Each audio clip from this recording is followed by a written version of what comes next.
drivel You love from it. him. You love it. And I just wish they'd get rid of him. They won't. This is rubbish. Up your bum, Grandma. Ah, bongos. Yes. It's my birthday in less than 2 months' time. Chris, I want some bongos from you as a present. And relax, Dr. Linda Papadopoulos has left the building and left my life. I've not left her life, though, because I know where she lives, and I have a long-lens camera, and I will be taking photographs. She can't do me for it.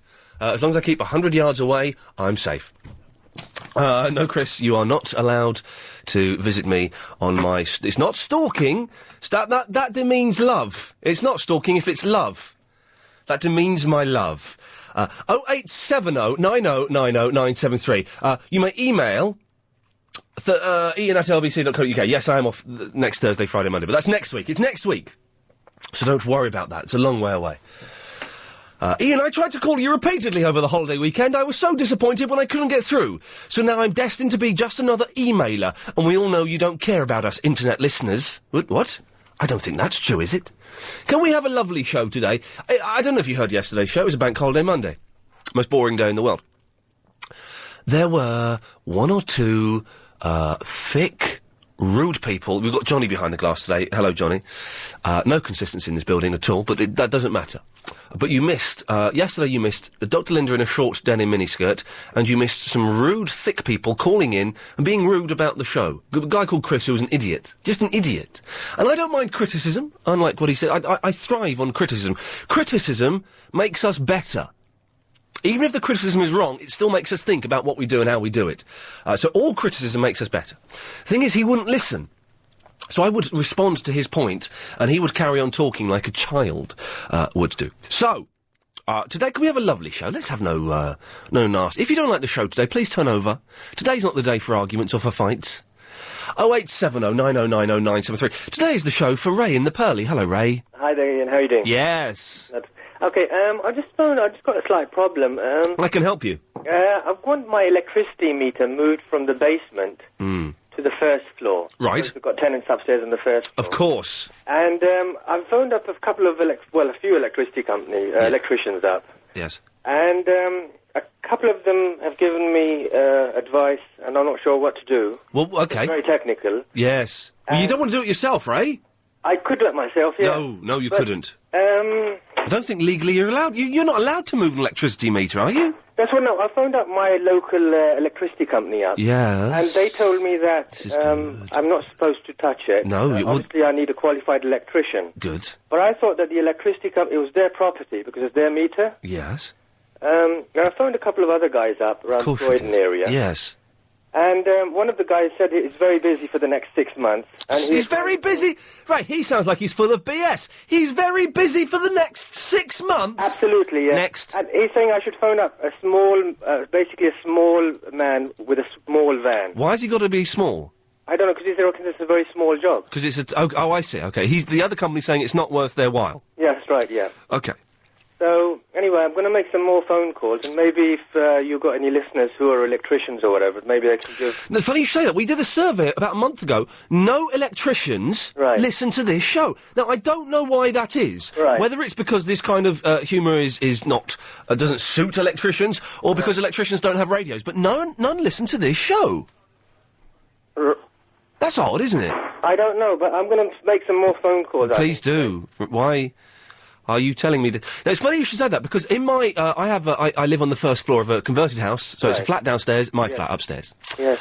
One of my meters, be it the gas or electricity, I don't know which is which, is in their basement. So whenever I want a reading, I have to go down there, but I don't. And I haven't had a reading for 3 years.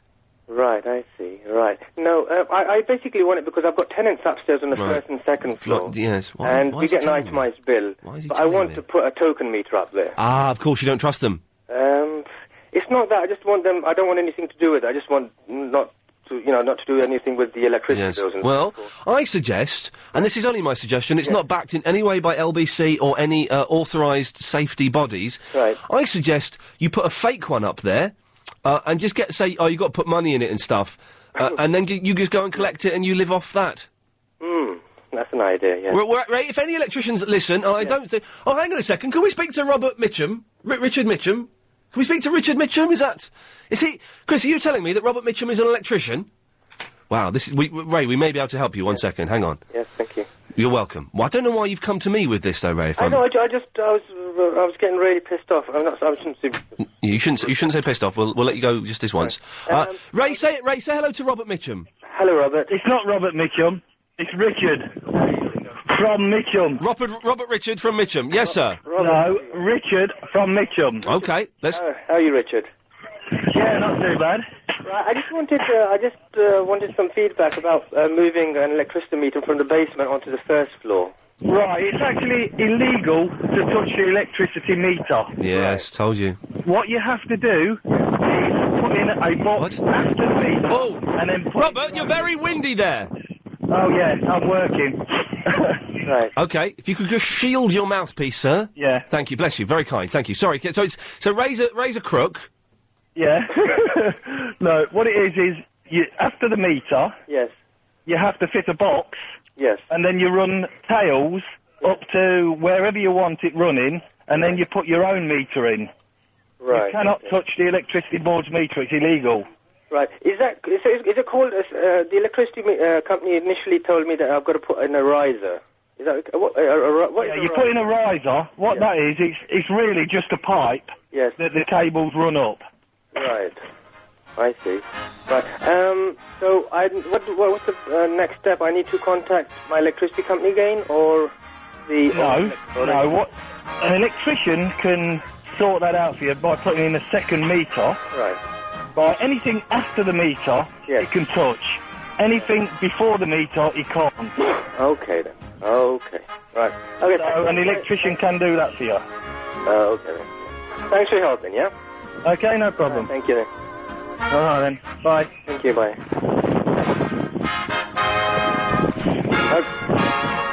Hello? Hello? Is Iain there? Is Iain there? Iain Lee? I had a lot. Okay, I just wanted to tell him thank you for the feedback. Owing to conditions, I'm now down to thank you. I give her all the tidbits. Yeah, thank you. Hello, Iain. And just to keep thank you, yeah. little hen. When will you lay me an egg for my tea? Hey, little hen. When will you try to supply one for me? Get into your nest, do your little best, get it off your chest, I can do the rest. Hey, little hen, when will you lay me an egg for my tea? Hey, little hen. Yeah, come on. When will you lay me an egg for my tea? Hey, little hen. Now when will you try? Will you lay me an egg for my tea? Get into your nest, do your little best. Have a little scuffle Get first. it off your chest. No, you don't want to know. I can do the rest. Oh, yes! Hey, little hen. When will you lay me an egg for my tea?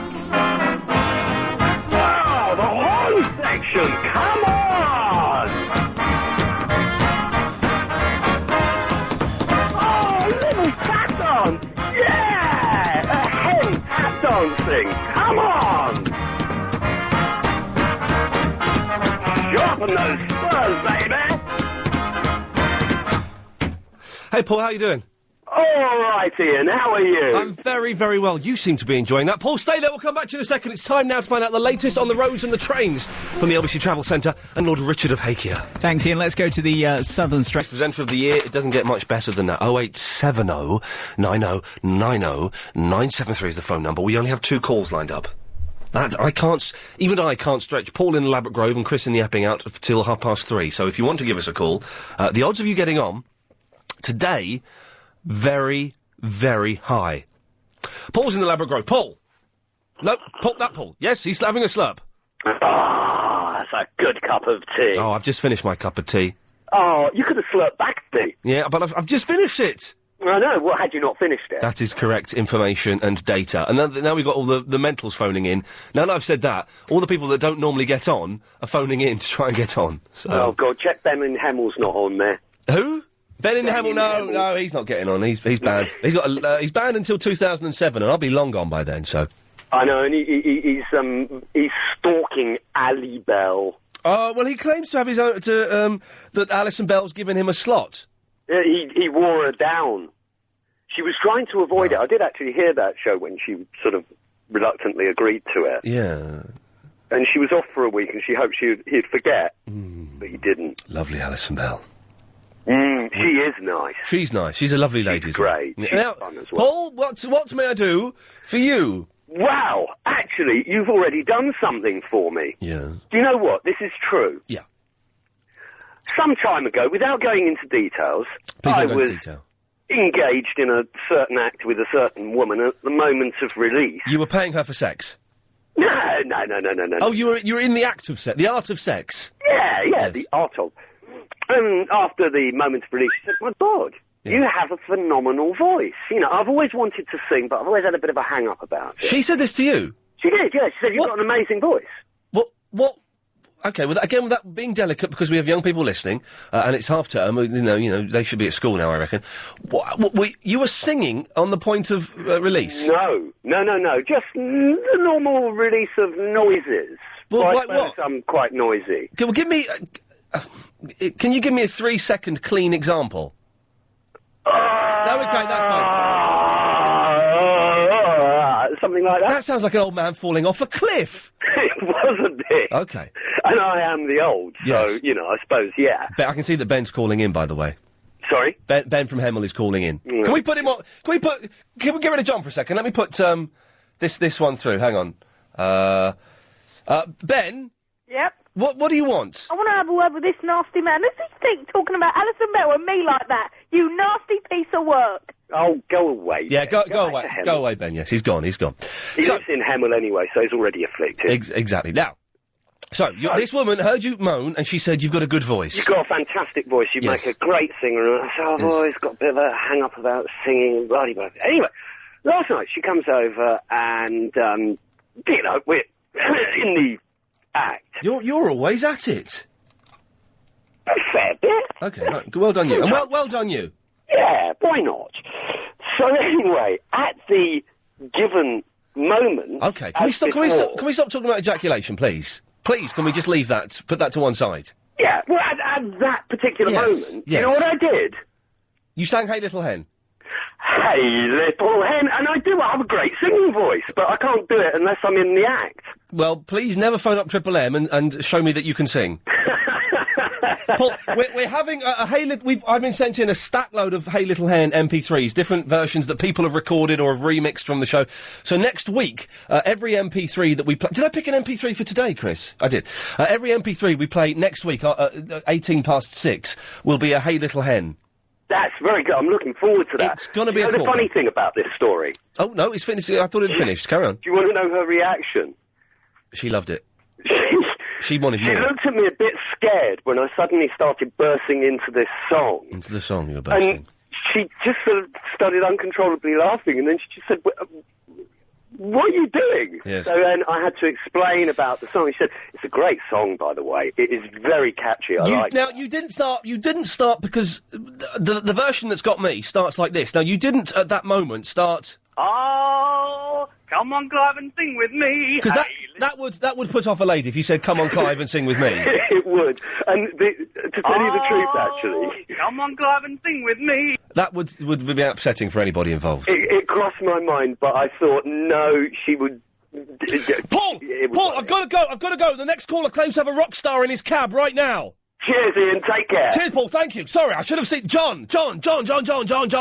Hello. Hello, mate. Have you got a rock star in your cab? I've got a fully-fledged rock star in my cab right now. David Bowie? Not David Bowie, no. Bigger or smaller than Bowie?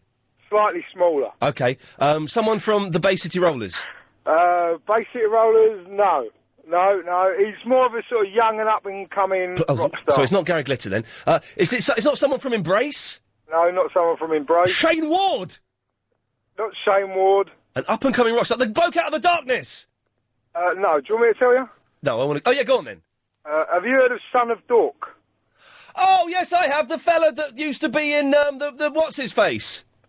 Yeah, that's right. Was that vague enough for you? No. He's been signed to Universal, massive talent. Yes. He's in my cab right now. He should... 19 years old, got a model on his arm. Has he? Well, all right, so it sounds like you're flirting. He should give you a massive tip, then. I don't think he's going to tip me. It's on account. Is he? What's his name, John? What's your name? David, isn't it? David. Put him on. John, I want to speak to a rock star. All right, hold on. It's only Son of Dork, but it's not. Hello? Is that David? Yeah. Now, John is saying that you're a rock star. Prove it to me. Rock out. How am I meant to rock out in the middle of a cab on a phone?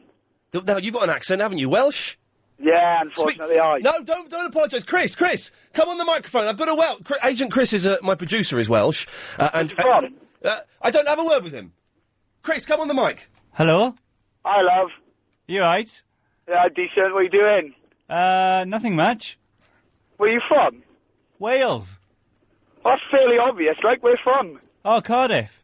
Oh, I'm from, like, I'm from Valleys, like... Really? Yeah, scummy, like... Yeah, I know. I've been there. You don't want to, like. It's a bit dark, like. What are you doing in London? I live here. Oh, do you? Yeah, me and my boys live here, like. Oh, nice one. It's all decent, you know, innit? Yeah. Oh, I just been checking out this show. Oh, this show is pissing mental. Sorry, I swear, am I? It's a bit mental, oh. All right, just don't do it again, all right? All right, babe. All right, see you later. Hey, so listen, this show is indeed chuffing mental, which we can get away with. Can you get all of your, like, rock star, stroke pop star friends to listen? Because, to be honest, we haven't got many listeners and we're a little bit desperate. Well, I don't understand why. This show's pretty decent, like, Yes, you know what I'm saying? yes. Like, what was some mental aid just on about ejaculating and singing and...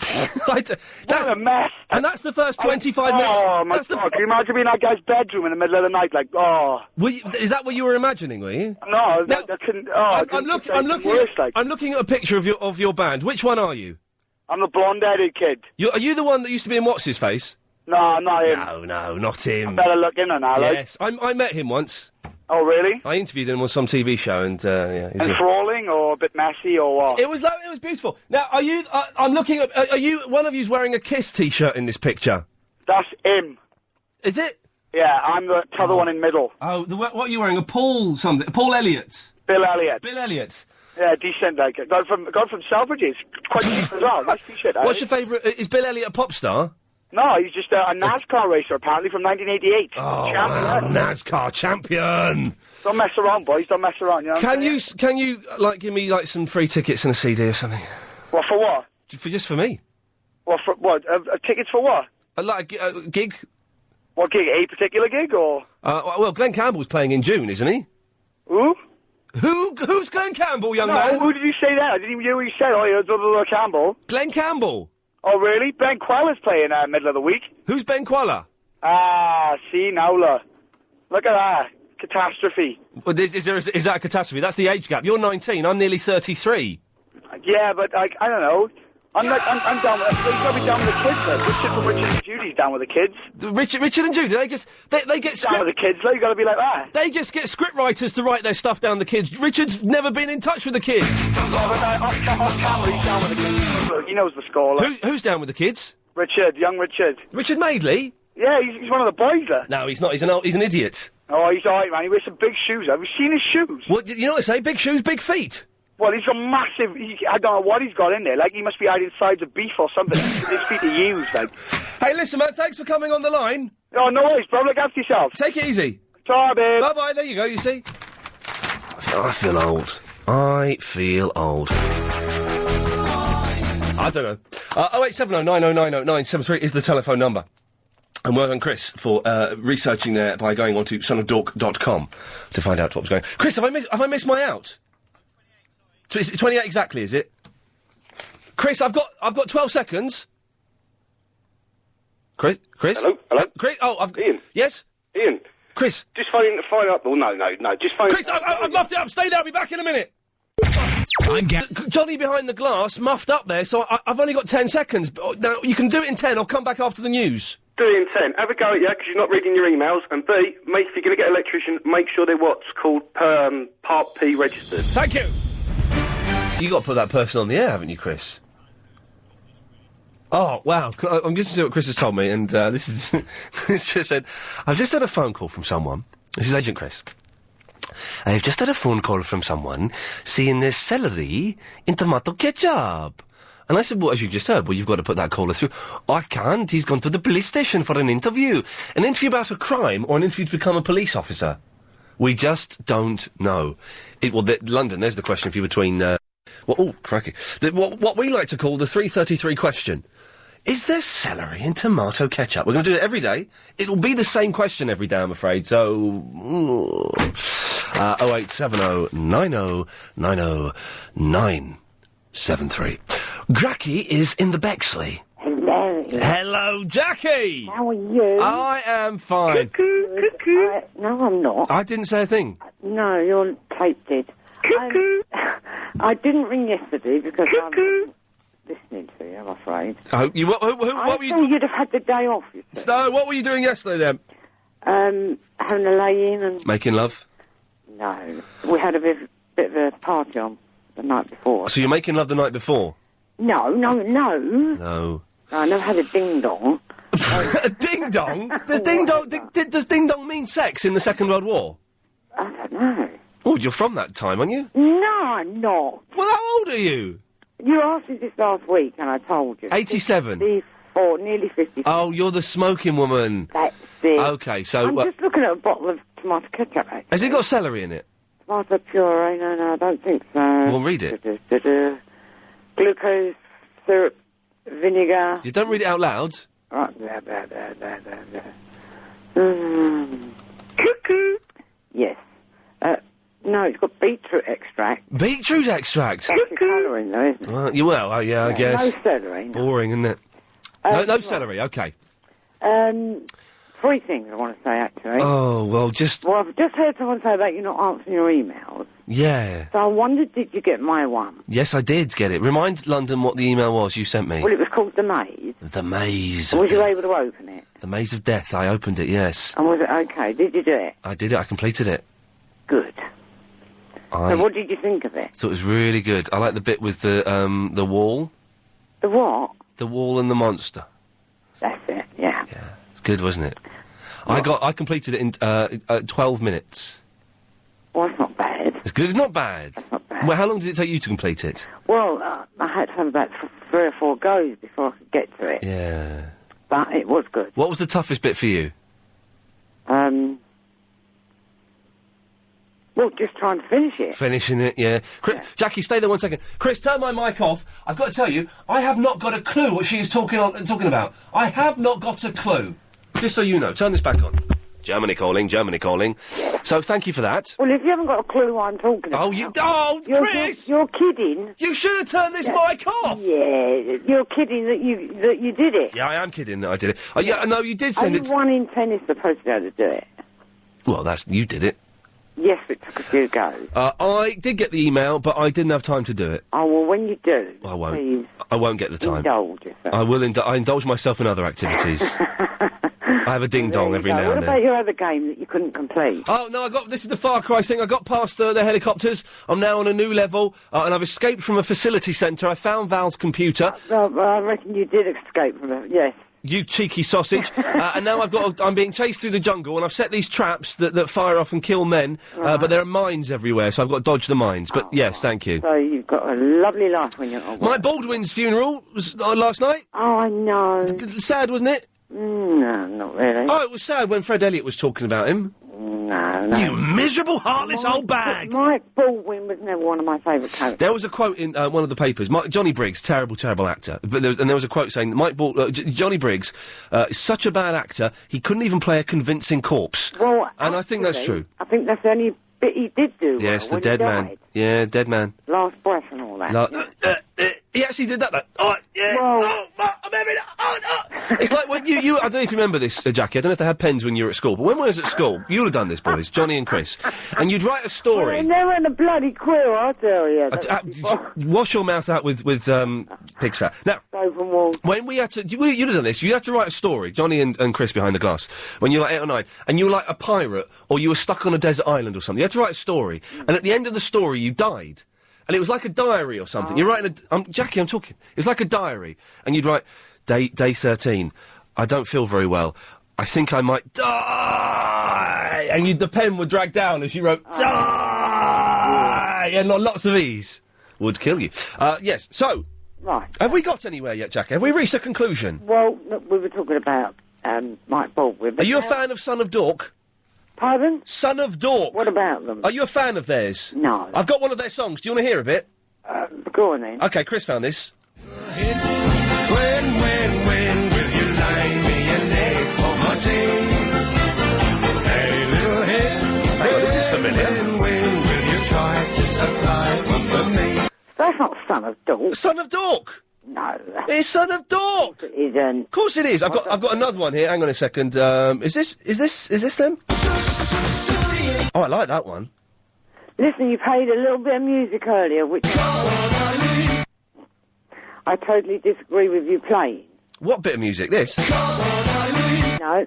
Was it this bit? The same bit. Okay, let me try and find it. Hang on, was it this bit here? That bit? No. What's no, wrong with... it wasn't that song at all. Oh, was it this one? What are you? I nearly swore then. Well, don't swear, potty mouth.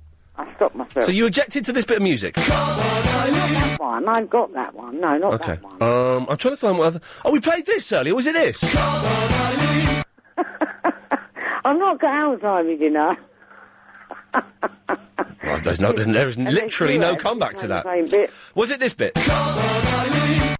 No, it wasn't that song at all. Okay, well that's the only song we've played, You Jackie. played it Sorry, what? Sorry? while someone was talking. Oh, we played this. Oh, sorry, love. You mean this? Yeah. No, you get me angry now. Good. Don't make her angry. You wouldn't like her when she's angry. Oh no, you wouldn't. No. Oh, I don't like you. No, well, I tell you what, the singer's got the same initials for the first and second name. Oh, yes, I know exactly what you mean. You sorry didn't about. play it. Yeah, sorry. I will not play this again. God. Right. Jackie, thank you for your input. 0870 9090 973 is the telephone number. Anna's in the West Dulwich. Hello, darling. Hello. How are you? I'm fine, sweet cakes. Listen, just let me slip my shoes off. I've just got... Oh, this is this, Anna, and Helen's not here today, so... Oh! Rock on, ladies and gentlemen, rock on. heart's content, can't I? What shoes have you got on? I've got my black court shoes on. I have to wear them for work. I told you.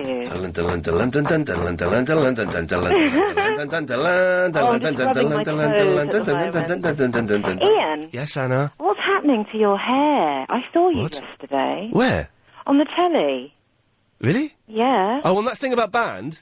Yes. I did that about 2 years ago. You're kidding. No, it was about 2 years ago, and I was quite ill when we filmed it. That's why I look like I'm poorly. And you look about 2 stone heavier as well. What, then? Yeah. I was really skinny then. I'm bigger than that now. What do you look like now? No, I'm more... It wasn't band, it was... I don't know what it was, but it was where you were doing a talking head bit.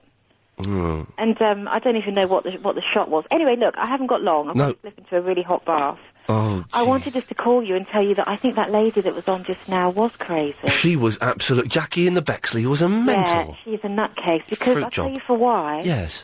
I'm looking at the ingredients for tomato ketchup. Do you want me to read them? Can you read out the ingredients for tomato ketchup and make it sound sexy? I don't know if I can do that. You're doing it now. Well, I'm not reading you the ingredients yet. But even that is sexy. Right, here we go. I'm going to give it to you now. Ingredients. Tomatoes, spirit vinegar, sugar, salt, spice and herb extract, contains celery, spice and garlic powder. Stop there 1 second, young lady. Contains celery? Yes, and then it's got underneath, contains celery in a separate section. Well. Firstly, I didn't know it contained celery. Secondly, why would the other person phone up to tell us it contains celery? Well, I have no clue. no clues. Isn't that an interesting question? It is an interesting question. I like your thought processes, Ian. I like your processes. You've not experienced my processes, Ian. Well, maybe one day we can sort that out. Who knows? Life's funny like that, isn't it? Isn't it weird? Anyway, darling, I've got to go. Put your shoes back on! No, I'm getting in the bath. No, well, yes. Oh, yeah. Sorry, that was a little bit sleazy, but Helen behind the glass who objects to me flirting with Anna in particular is not here. Where there's a bank holiday weekend included Tuesday? She's going to get a rollicking tomorrow. I said rollicking. Didn't I, Vicky, in the Croydon? You did? Yes. Yes. How are you? Very good. Good. It's a much nicer, friendlier show than yesterday. Yeah, Yesterday's you're got a little bit flirting nasty. loads. Yeah. Yeah, because you can. Exactly. Yeah, it's good, isn't it? While Helen's away, the mice are going to be running all over the shop. Yeah. Right. I didn't have any reason for calling in. Oh. No. Just phoned in to say, can you get me some Twinkies from New York? Oh, no, I'm not now. Listen, let me say this now to all of my family that don't listen. They have lives. But anyone who knows me, I am not bringing back anything for anybody. Not even Twinkies? No Twinkies. Can't get Twinkies in this country? Yes, you can. No, you can't. Yes, you can. Yeah. You can get them on eBay. Oh, like I'm going to get them on eBay. They'll be like green by the time they get No, here. they won't. There's loads of places on eBay that sell... And Oreos. No, the thing is, now you've mentioned that, I'm going to get a load of emails from people saying, you can get... Can you get me 400 bags? There you go, Yeah. see. So, Oh, so you're not going to get me any Twinkies then? I'm getting nothing. Oh, I'm disappointed. No, well, you should... No one's getting anything from me when I go stateside, which is next Thursday, a week Thursday, so I'm going to be away the Thursday, Friday. But Can I give you a suggestion of somewhere to go? You certainly can. Really, really nice. Have you been to New York? A couple of times, yeah. Have you been to the public library on Fifth Avenue? No, because libraries are boring. No, but it's beautiful. I don't like libraries either. They are boring. So but this is particularly I'm going to go to New York, in America, to look at some books in a library. No. It's not the books you go to look at. It is, you know the building, you know the library that they get stuck in? Say is, library. Library. Library. Library. Library. Library. Library. Library. There's an extra We R could in go there. on like this all the We'll get it right then. It's afternoon. Library. Say February. February. Say February. February. There's two R's in it. February. I'm saying it. February. February. February. It's how do you spell February? I don't know. You know full well, but I can't spell it because I put it in emails. February. February. Library. Vehicle. Vehicle. Vehicle. Vehicle. Vehicle. Vehicle. It's Vehicle February Library. Time to get the latest on the roads and the trains from the LBC Travel Centre and Richard Hake here. Let's go to the M25 first of all, going anti... Akash is in the Mile End. Hello, Akash. You know how you go on about that you don't have very many listeners? Yes. And basically you're fishing for sympathy. Yawn, yawn, yawn. The what, sorry? I've been calling you for the past 2 weeks because I'm on half term. Right. Trying to get in. Yes. But it just rings and rings and no one answers. So what I'm thinking is that actually you have more listeners than you know. No, you're talking about. There's a difference between callers and listeners. Only it's something like 1% But of the. to be a caller, you have to be a listener as well. Yes, don't you? but to be a listener. So I'm thinking, like, if they all. You're if they irritating, wanna- aren't you? Sorry? To be a listener, you don't. This is I can see why you didn't get on before. To be a listener, you don't have to be a caller. Yeah, but to be a caller, you have to be a listener. But only less than 1% of the listeners call in. Yeah, but then if all those people are calling in, trying to call in, and no one answers, then Chris answers the phone. He would have spoken to you. Switch over to another radio channel, like Radio 1 or something. Radio 4. Yep. The thing is, I'm guessing Chris would have spoken to you before. Then when he saw, he did speak to you before, and then it rang off. Then it rang after that, did it? Yeah, it rang. Yeah. Okay, I'll tell you why that is. Shall I be honest? Yeah. He probably thought that you weren't appropriate to come on the show. He would have seen your number come up on the... So awful. He would have seen your number come up on the screen and thought, there's Akash, that boring bloke who doesn't let anybody get away... don't call me boring. I listen to you. Do you know how many people that... There's Akash, the boring bloke who doesn't let people get a word in edgeways. That's awful. Who doesn't let people get a word in edgeways. I do. Who doesn't let people get a word in edgeways. I'm not going to let him come on the show. And today we're a little bit desperate for calls, so he's put you through. You know, last week I met an ex after 3 years and we talked about your show. And what did he say? She said... Excuse me? She? Did you just say he? No, I didn't. What, Okay. Methinks My the ex, lady doth protect... We met up... Oh, shut up. We met up... See what I mean? I can see why Chris didn't answer your phone. We met up after 2 years. You said 3 years a minute ago, poking holes in your story already. 2 years or however long it was, and we talked about your show. That's how boring it was. How boring what was? The show or your meeting? No, the meeting. Okay. But do you know what I think? I think you only pretend to be mad, and you actually go home and you're pretty sane. All of this is just, you crying for attention. What is me crying for attention? It's a show, definitely. It's a madness, show. All this madness. Of course, I'm not like this. You have mad people from Purley and Camberwell and Mile End. Akash, I'm not Mile End. We're pretty sane in Mile End. Yeah, but you are boring and don't let people get a word in edgeways. But I don't. Of course, I don't behave like this when I'm at home. Okay. That would be crazy. Why would anyone do that? Well, yeah, exactly. I just answer the phone and talk about chamois leathers and getting my car fixed. No, of course I don't. So will you just say it now that you're not insane? I'm not insane.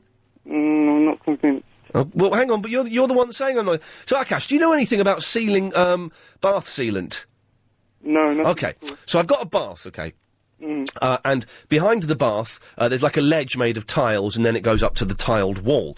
Now, these tiles were affixed quite recently, maybe 4 months ago. But I noticed that the sealant between the bath and the tiles has come away. So today I went to Homebase and I bought some new sealant, and I bought one of these sealant guns, tonight I'm going to try and do the sealant myself. Akash, is it okay, as it's only a tiny crack, excuse me, is it okay to put sealant over old sealant? Don't you have to score it with something?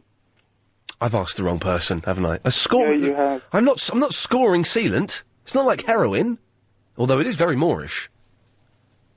Maybe. Yeah. I don't know, I mean... 1-0 to me, I think, Akash. I think I'd get my sister to do it.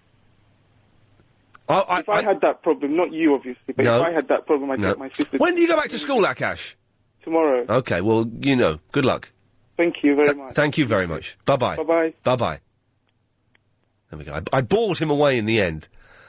Look, if anyone can help me with this sealant thing, because I haven't got a flipping clue. I was in the Homebase today buying sealant and a sealant gun. Peter's in the Thetford. Hello, my friend. Hello, my son. How are you doing? Yeah, good. Yeah, what was that call about? Quite boring, I'd say. Akash was very dull. And, yeah, it was a little bit. Yeah. Just a quick question. Yeah. Have you ever seen a baby pigeon? Yes. You have? Yes. I've never seen one before. I have. Wow. That's an experience I need to experience. Well, if you come round to my flat, which you're not invited to, but look out my bedroom window, you'll see a pigeon's nest. Ah, right. So they stay in the nest. They stay in the nest, they don't leave it until they're fully grown. Ah, right. Okay, well, I had a little look into the tomato ketchup thing as well, and they use celery seeds. Why would they put celery in there? What is that going to add to the ketchup? Well, they put all kinds of things in there.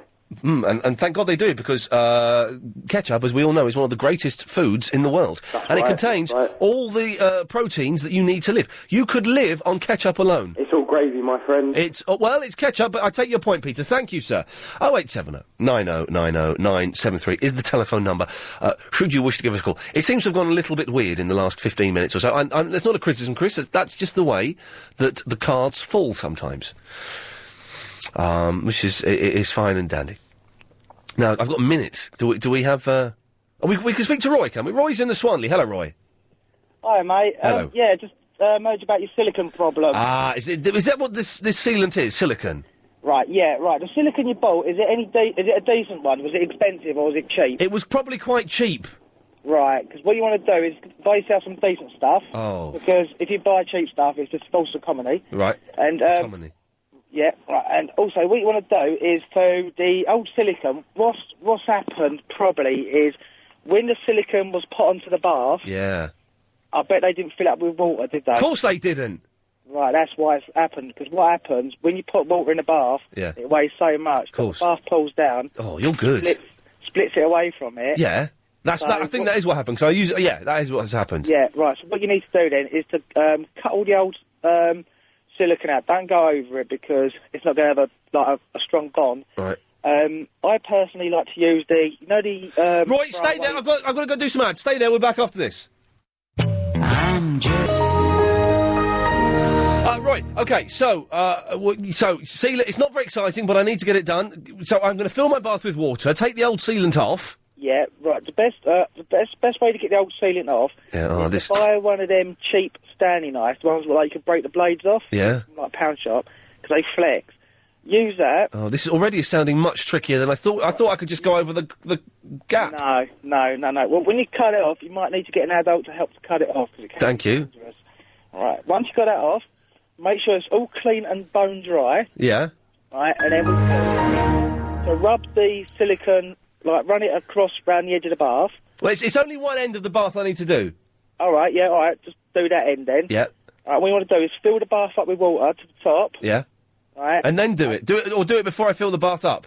It makes no odds. Best to fill the bath up first. 'Cause Right. That way you're Yeah. playing safe. Run your silicone down. Gemma, are you enjoying this? Oh, wonderful. This is top stuff. I'm genuinely. I know it's a little bit boring, but I do need to get this done. So okay. Oh, yeah, obviously. Is the important bit. Right. Yeah. Once you've run a silicone round, Yeah. get yourself a squirty bottle, like where you can squirt water out of. Put a bit of washing up liquid in it and water. Yeah. And then spray all the silicone and the tiles with the water all the way round. Right. And then spray a bit of that water on your finger, and then run your finger around it, and you'll get a perfect line. And then leave the bath overnight, ideally 24 hours before you get Yeah. at very least 8 hours. Okay. At very least, and you'll have a perfect seal. But, hang on, Chris, I know this is boring, but I've got to get this done, and this is much trickier than I thought. So I've got to take the old sealant off. That means there's going to be a big gap, though. Yeah, and then you're going to fill that big gap. But I've got my gun, and I'm firing away. What stops the sealant falling through the gap underneath the bath?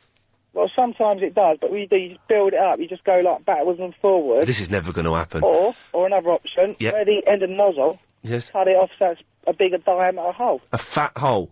Or could I get a plumber to do it? You can do. You can get anyone to do it, really, as long as someone, any build. Well, I'm a builder myself, but you get builder, decorator, plumber, anyone really. And they'll do it. Yourself, it really, really is that easy. But I'm worried I've bought rubbish sealant now. Yeah, but best buy like a better well-known make brand. Yeah. The way to tell a decent silicone. Yes, sir. Is the lighter the tube is, the better quality silicone. The lighter the tube, the better the quality. The fatter the tube, the worse. Yeah, and the more smelling, because they stink like vinegar. Oh. The least smelling is better as well. So I don't. Okay. The more smelly it is, the rubbish it is. That's generally the way of life, I find. If it Yeah. stinks, I don't want to go near it. That's it. Right, bless you, mate. Thank you for that. All right, mate. I shall have a go at that, Gemma. Oh, hello. Sorry, I don't know what's going on there. Yes. How are you? Yeah, very good. I have an apology to make. I bet you do. Let's have it.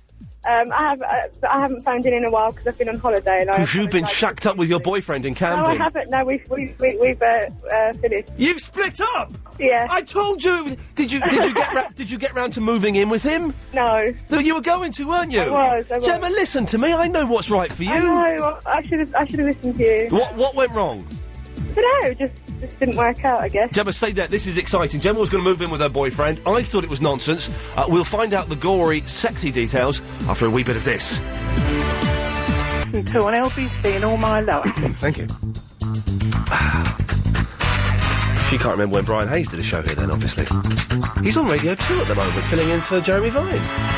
Yes. Very dull. Anyway, hello you. 0870 90 90 973 is the telephone number. I'm getting stack loads of emails about this bath sealant. A lot of people saying it's very dull. Stop talking about it. That's fair enough. A lot of people saying it's a bigger job than that, my friend. I'm not looking forward to it. But before the news... Bongos. There it ends. Now... Before the news, we had Gemma in the Enfield, who's hot. She's a chick. She calls in every now and then to let us know about her current relationship. Recently, she told us that she was going to move in with some loser in Camden, who she'd been going... How long had you been going out with him for, Gemma? About 8 months. Oh, it was less than that, and you're just saying that to sound big. It was about It's about 7 months. It was about 3 months. No, it's about 7 months. It was about 3 months when you decided... No, it's about 7 months. 3 months when you decided to move in with him? No, it's about 6 months. Well, I've got you down 2 months already, so let's say 4 and call it quits. No. Thank you. Now, and I said it will never work, you're an idiot, and you're not moving in with him! I don't know, maybe you were right. Maybe I should listen to you more often. You should listen to me all the time. I know what I'm talking about. I've been there, I've done it. You know, on the correspondent list, you should be the relationship guru expert. I just wear that badge 24/7, 364.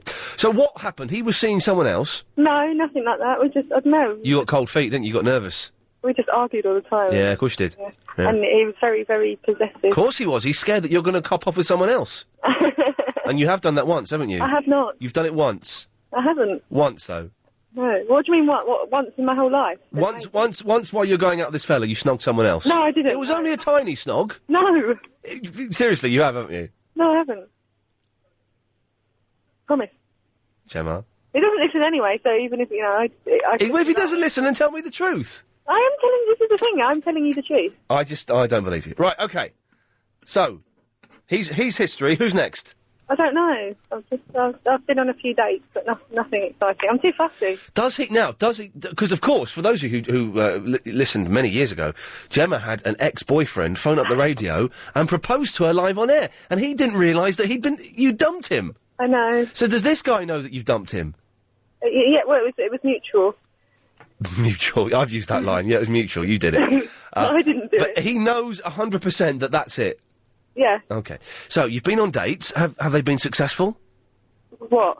Dates? No, well, they've been nice blokes, but, They're not the ones. No. Oh, never mind. It happens. What, you're only about 23, aren't you? Yeah. Well, there you go. It happens and stuff.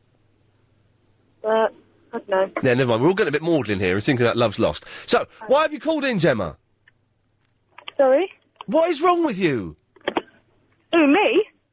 Are you having another conversation with someone? Are you typing an email?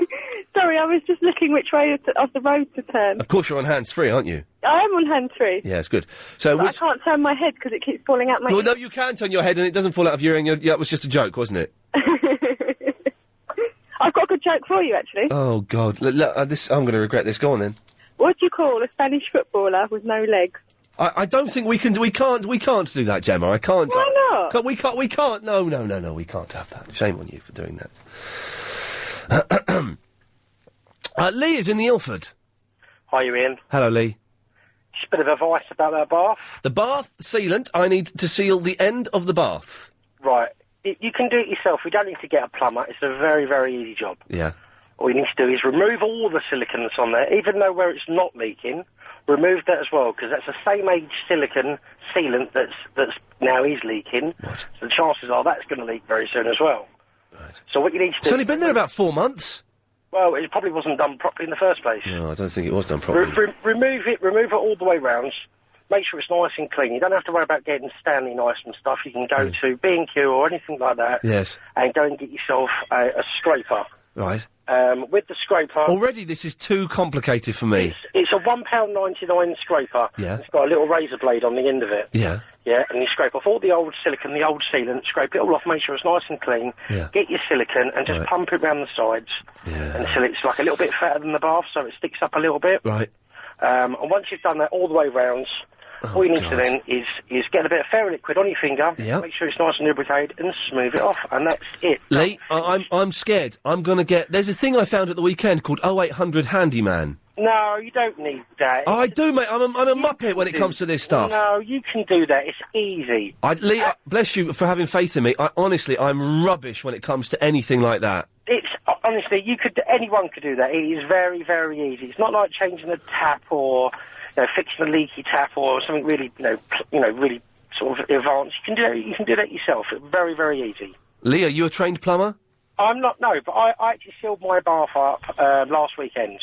And what do you do for a living? I'm a black cab driver. well, you guys can do anything. I wouldn't say that. Well, yeah. Had any rock stars in the back of your cab? No rock stars. Oh, never mind. Lee, listen, thank you for that. I think that I'm going to, oh, gosh, why does that keep doing it? I think I'm going to get 0800 Handyman. Is that a good... Has anyone used these people? That one of these handyman services? That's one specific one. Any others out there I can just find... Or what? Because the thing is, it's not a big enough job for me to get a plumber round, is it? Or a builder. Or anything like that. But it's the kind of job you just want a handyman or lady, although I don't think they could do it, to come round and do. So maybe I'll give them a call. If you've used them, If you can let me know if they're any good, that'd be kind of cool. 0870 90 90 973 is the phone number. You can email as well, iain@lbc.co.uk, although, to be honest, the emails have been pretty rubbish. So I've not bothered responding. And also, now, the reason that this keeps going off... Now, I heard Kevin in the office yesterday, I think it was, works on Nick Ferris's show. He was singing a little song to that tune. I sing a song to that tune as well. Do you have words for this song? If you... Chris is in the Crouch End. Hello, Chris. Yes, hello. Hello, Chris. How are you? Oh, I'm fine, thank you. And you? Very well, thank you. Good. This country used to be known as a country of manufacturing industry, but now it seems that we're known as a country of service industries, but people are not crying out for gambling casinos or 24-hour drinking or any such lunacy. And what would we have done at the Spanish Armada if we hadn't been making ships? This country was renowned for its shipyards. I mean, they couldn't have paddled in plastic buckets. And plastic hadn't been invented till then. Exactly. Till the 60s. Exactly, or metal buckets even. Metal bucket would sink, wouldn't it? Exactly. So isn't it good that we had a shipbuilding industry? She said shipbuilding. Shipbuilding. Yes. Why are you talking about ships, Chris? I'm confused. Because it's a manufacturing basis for our country. Right. And it's a good job that those people in England who were, well, there was a watchman looking out to sea through his telescope, weren't watching the latest soap opera or on his mobile, because they might not have been so quick to defend our country. Yeah, I'm going to ask you what you're talking about. You're not making any sense. Well, I've heard more rubbish coming out of your mouth. Okay, be insulting, Chris. I'm just asking you a question. You please insult me, I will turn the other cheek. What are you talking about? I am talking about jobs in this country going off to other countries. Why? The manufacturing, because this country... Why are you talking about this? Because I am very concerned, because I happen to be a citizen of this country, and furthermore, a patriot of this country. This country, after all, wasn't it Margaret Thatcher who said that we were a nation of shopkeepers? And we were. Small shops all around the country. She was a terrible woman. But why are you calling up today to talk about this when we're talking about bath sealant and stodginess? Bath? Bath sealant and stodginess. Well, surely bath sealant is part of the manufacturing business of this country, and stodginess, well, you know what? You go to the shops, you can't buy an English potato, you can't buy an English carrot, you cannot buy an English onion. Now, those English stodges were what built those men who fought the Spanish Armada and defended this noble country of ours. Chris, what has the Spanish Armada got to do with anything today? Why are you talking about the Spanish Armada? You are saying that I'm not on track, and I'm trying to bring it on track that those... But how is the Spanish Armada... What track is the Spanish Armada on? That's in a different sports field, love. No, because we were able to defend our country from attack, not just the Spanish Armada. Okay, so you're saying... are you talking about Peugeot? Is that... This is a roundabout way, because Peugeot's losing 2,500 jobs? I'm talking about the manufacturing base in this country. But, you know, we only had English potatoes in those days, because they couldn't fly them over on aeroplanes. And you know what, Chris? Yes? Let's just calm down a second. Let's just all calm down. I'm quite calm. You're not. No, you're not. You're not. You're very excitable, and there's no need to be. And you're not. I'm not excited about potatoes. No. I'm very excited about potatoes. I can tell you are. Potatoes are a staff of life. They're wonderful vegetables. They are great. And they're very stodgy, and they keep people going. Roasted. And they're much better than boiled. Cannabis or anything like that. Potatoes are better than cannabis. Well, no one said cannabis was better than potatoes. If a person drives and they've been under the influence of potatoes, they don't crash the car. And I think instead of having casinos, which no one is asking for, yes, we should be growing English potatoes and English food and English chips and English things in this country. You're right. I'm absolutely You are right. But all we need is a patriotic people who supposedly are our leaders to do that. So we need to come out of the EU so we will not be flooded yes, you're right. with foreign potatoes. So foreign things. It's nice to go to foreign climes on a holiday. You wouldn't want to live there, would you? Then it wouldn't be foreign. Actually, I like to come back to this country. I find a degree of stability, yes. even with all the nonsense that's going on in this country. There's a lot of nonsense going on, isn't and there? just think that we didn't have all the crime in this country before the advent of television. Yes, we did. No, we didn't. We had hang on, we didn't have crime before the advent of television. Yeah, we had crime, but not on the scale. We had a world war where 1 million 16-year-old boys were killed. Yes, but that wasn't decided by the ordinary people of this country. That was before television. Yes, but that wasn't... million... Imagine this. 1 million, at least, 16-year-old boys killed. But that was on foreign sod. France... How dare you Germany. swear? Sod means soil. Stop Didn't you swearing. know? It means soil. I will not have bad language on this show. Look in your dictionary. I will not have bad... Sod. You can stop it as well. I will not have swearing on this show, Chris. It means soil. Look in your dictionary. First warning. Aren't you familiar with the English language? First strike. Strike one. It means... Look in your dictionary. Strike one. It means soil. Okay. But yes, it was still a million boys were slaughtered. Yes. But that was before television. That's my point. So your argument about television is, may I say, Chris, nonsense. No, it's not nonsense. Yes, it is nonsense. Nonsense. Yes, it is nonsense. Because everywhere around the world where television has been invented, the crime has escalated. No, it hasn't. Why wouldn't the government try and experiment then for 5 years and take off all the violence and the bad things from television? Because then I wouldn't get to watch Lost. I wouldn't get to watch 24. Well, I've never watched Lost. You've never watched Lost? And I've never seen 24. Oh, you would love 24. My name's Jack Bauer. You know what, The following takes place between 7 and 8 a.m. on the day of the presidential election in America. I'd rather be scrubbing my English potatoes, which are very hard to find, rather than watching this, Why, you know what I always say, why watch an actor pretending to be an imaginary person? Yeah. At least in my real drama. Like Mel Gibson in that film.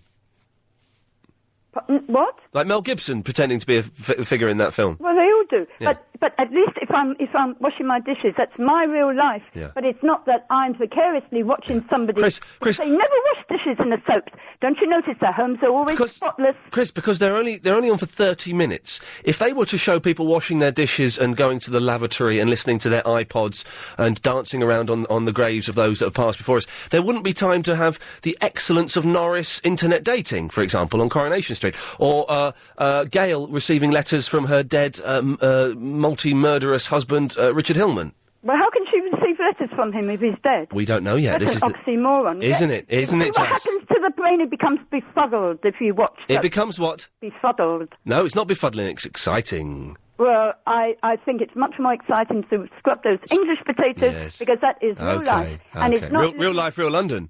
Exactly, with real English, British... Damn those South African potatoes! I will never have another South African potato or a Spanish orange as long as I live, Chris. There's plenty of land in this country. Plenty of land in this country! English potatoes. English potatoes! We don't need French or... We don't need French or Spanish! Or Dutch potatoes. Dutch stinky Dutch potatoes. And I've been under the influence of Dutch potatoes, and man, that gets you high. Hi. Hello.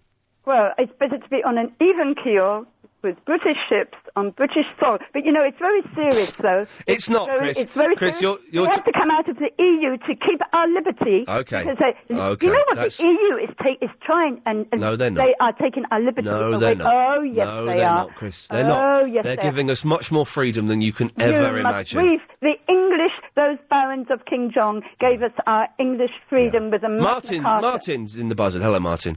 Oh, good afternoon. I'm the Chris from Crouch End correspondent. Hello, sir.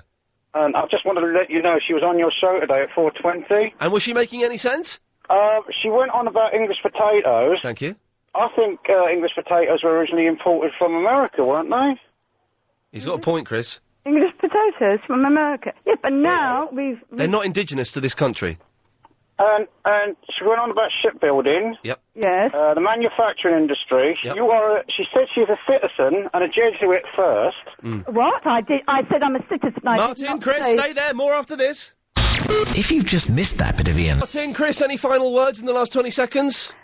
Well, I think that man is talking nonsense. Because Chris used a big word. She said befuddled. Yes. Oh, can I just say one thing, Chris? Yes? If television had been around in the First World War, believe you me, the war would have been over in a week. Because if the images coming back that went on in France and Belgium, people would... I tell you what, I'm enjoying this. Can you two stay on for 2 minutes? Yes. Speak to you after this. close that. Oh, the boys will be boys because Helen behind the glass isn't here.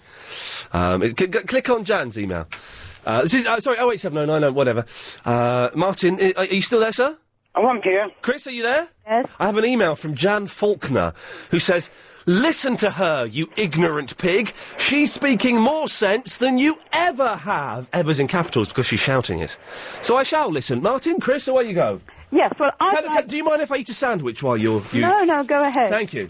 Well, I'd like to disagree with the statement that Martin made when he said that if television hadn't been invented or had been invented, then there would have been no war. But look at the Vietnam War. He didn't say... Chris, he didn't say that. What did he say then? Ask him, he's there. Martin? I said that if television had been around in the First World War, the war wouldn't have lasted 4 years, it would have probably have lasted a week. What about the Vietnam War? There was television when the Vietnam War was on. Television stopped the Vietnam War because when the footage started becoming a bit more... I think when the television companies were taking a lot more risks of what they were being shown, and the images were coming back that Vietnam, showed death and destruction, and especially the assassination of a Vietnamese soldier who was shot in the head, it really got people to talk in America. Now, the same what's happening in the Gulf. You're always going to have people that are going to be left or right-wing persuasion. There's going to be people out there now who are going to say that the Gulf War should go on. But I am saying that television saves lives. Because Crime Watch. Television doesn't save lives. Crime Watch. Yes, it does, Chris. Look, people didn't used to get stabbed and mugged in the Children in need. 1930s like they are being now. Crime has escalated. Celebrity Fit Club. What? I'm saying that TV does save lives. Crime Watch, Children in Need and Celebrity Fit Club. But every day there's somebody getting stabbed and killed and mugged. But not on television. Never got that years. Oh. Television brings about a conviction, Chris. Television brings about a conviction? Yes. Of what? Of the criminal. Of the criminal. Yes, but if we didn't have... The reason we have more CCTV cameras, yes, you probably have a point, that it probably... We do live in a more violent world, but what is bringing these perpetrators to justice is the thing that you're against. Yes, but it would be better for the crime not to be created in the first place, rather than to have the perpetrators... We all want perpetrators brought to justice, but if there wasn't... By beholding, we become changed. What? So what we watch, what we listen to affects us. And people used to leave their doors open in the 1930s. Oh, no, they didn't. Oh, yeah. They didn't, Chris. That's a myth. Even in Ireland, up to a few years ago... Even in Ireland? People used to leave their doors open. Yes. So, there is a direct correlation. The reason people left their doors open in Ireland, Chris, is because they had nothing to nick. Now they've got something worth nicking, but they keep them shut. No, that's not it. I've been told by the Irish people themselves that there's certain people coming to Ireland who don't have the same values as the indigenous... Go on, Chris, but make a racist statement. Who's been going to Ireland? I have not... I've been to Ireland. I'm not making... You have heard, Chris... Ireland is now a very prosperous country. Yes, because of the EU, because of our money going to the EU. Oh, and Ireland has benefited from it. Yes, it has. And because of that, it's brought a country that was, we used to treat as a joke 20 years ago. It's brought it up to the pinnacle of some political power, some economic and political power now. Well, as I'm half Irish myself, I've never treated Ireland as a joke. But to get back... Well, a lot of us used to. Well, I don't think so. But to get back to the very serious issue... Of potatoes. Of British potatoes. Now, I say... Television... Chris, potatoes are an American import. We've never had an indigenous potato in this country. So was Dallas, and look at the effect of Dallas. Has had a far worse effect. Did you say Dallas? Dallas, yes. The TV show Dallas? Yes. And all those violent films. I mean, not that Dallas was. Silent films? Violent. Silent Buster Keaton and Charlie Chaplin? No, violent was a... What has Charlie Chaplin done that's been so... He wasn't funny, but still, some people like him. Well, he was. But anyway, violent was He wasn't, he was rubbish. Violent films have had a direct... Listen, you don't get 90-year-old men going round mugging, stealing, robbing banks, do you? When? Ever.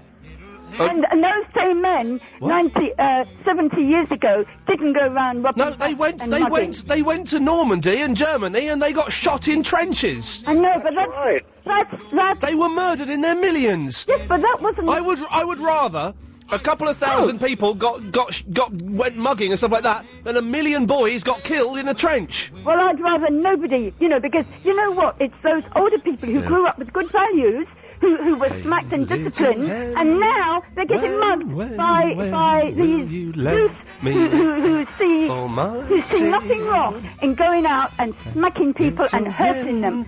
When will you lay me an egg for my tea? Hey, little hen, when will you lay me an egg for my tea? Hey, little hen, when will you lay me an egg for my tea? This weekend. Those peaceful cultures. Yes, did you get an Easter egg? No, I don't eat chocolate. I like carrot. Will you, Chris? Can we be friends? Let's all turn the other cheek. Will you sing with us? Come on, Chris. Come on. Say what I want to say. Those peaceful cultures in the world. Will you lay me an egg for my tea? Hey, little hen, when will you lay me an egg for my tea? Oh, come on in, remember... No. Grow up. Chris. No! Grow up. Chris? Listen, I'm sure... Our country is under siege. I'm sure there's a lot of men that should have been speaking today in their 80s who were buried 60 years ago would rather be on the radio singing a silly song knowing that they went to their death. I totally agree, and there's been plenty of people in the 80s who've been mugged by people... So in memory of them, come on, let's sing a song. I'm not going to sing a silly song about a hen. Why is it silly? Because... Oh, come on, Chrissy, sing with me! Oh, come on, Ian, sing with me. Hey, little hen, when, la la la la la la, Ian Lee. Chris? Let me tell you something. Thanks very much, Chris. Thank you. Bye-bye. Martin, you're a gentleman, sir? Take care. Lots of love. Bye-bye. Thank you. 0870 9090973. I don't think we were bullying there. I think we were... Listen, we gave her half an hour of radio time, which is more than she gets on Talk Sport, unless it's Charlie Wolf, they're desperate for calls. Oh! Stranger! Hello, Nora.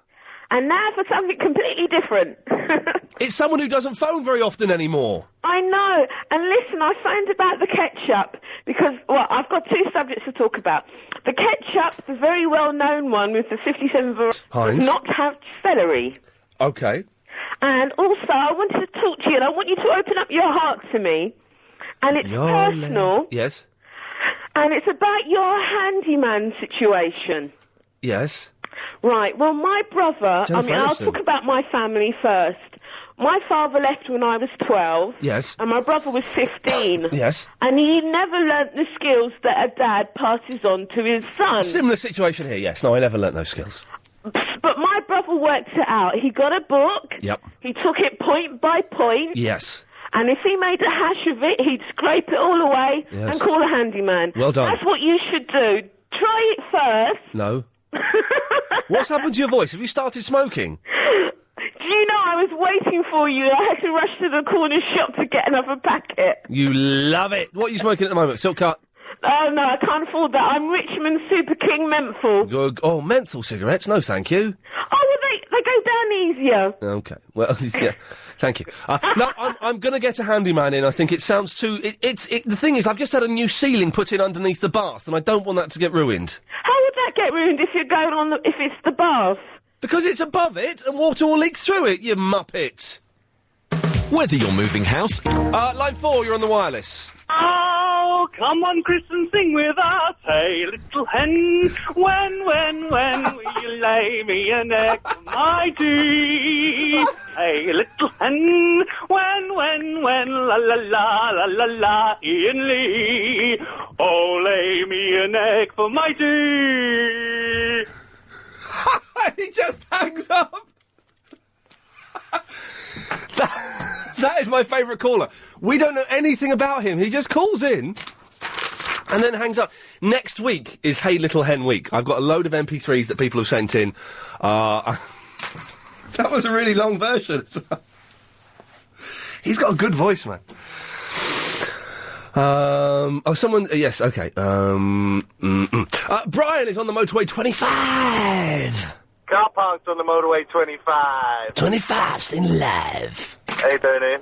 Yeah, I'm fine, man. What can I do for you, my friend? Your mastic situation, your sealant situation. Yes, the bath. The bath needs a sealant. This is what you need to do. Yes, sir. You need to scrape the mastic off. Do I need to scrape it off all around the bath or just... All around, yeah, the whole lot. Right the way off, scrape the lot off. Then you need to fill the bath up with cold water. It Yes. must be cold water. Yes. All right, but the weight of the water in the bath is not enough. Why has it got to be cold water? I'll tell you in a minute. Okay. Then you remove your clothes. What? Get in the bath. Oh, you're having a laugh. No, get in the bath. Give you that extra weight. Mastic still around the bath. And then wait in the bath for it to dry. You're talking out of your bum. It's a nice try, Brian, but that is not happening. Thank you. Oh, for a second, he had me there for a second. Has anybody used these? I'm going to use this handyman service, 0800 Handyman, I think. And I think it's like 20 quid or 30 quid call out and 20 quid, 30 quid an hour. Something like half an hour, something like that. They'll be able to help, won't they? I think. Anybody use any of these? There's loads of them.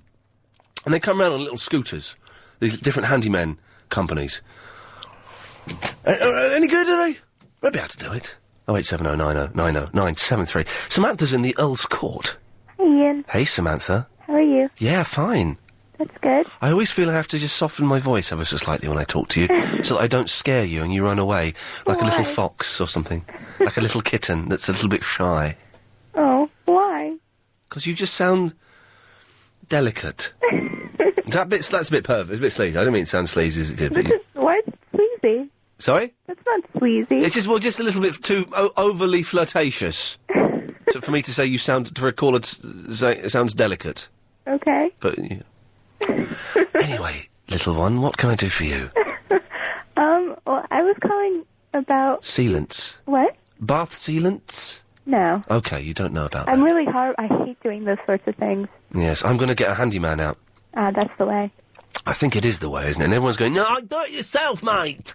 But no, I'm going to get a man round. Yeah, because... First of all, if you'll probably end up doing it incorrectly. Incorrectly, I'll muff it up. Yeah, damaging something. Do you know what the word stodgy means? No, I don't. But I've heard of it. Okay. Do you know the words to this song? Listen to this. You know, when you were doing that, because I listened through my computer, and it kept freaking me out.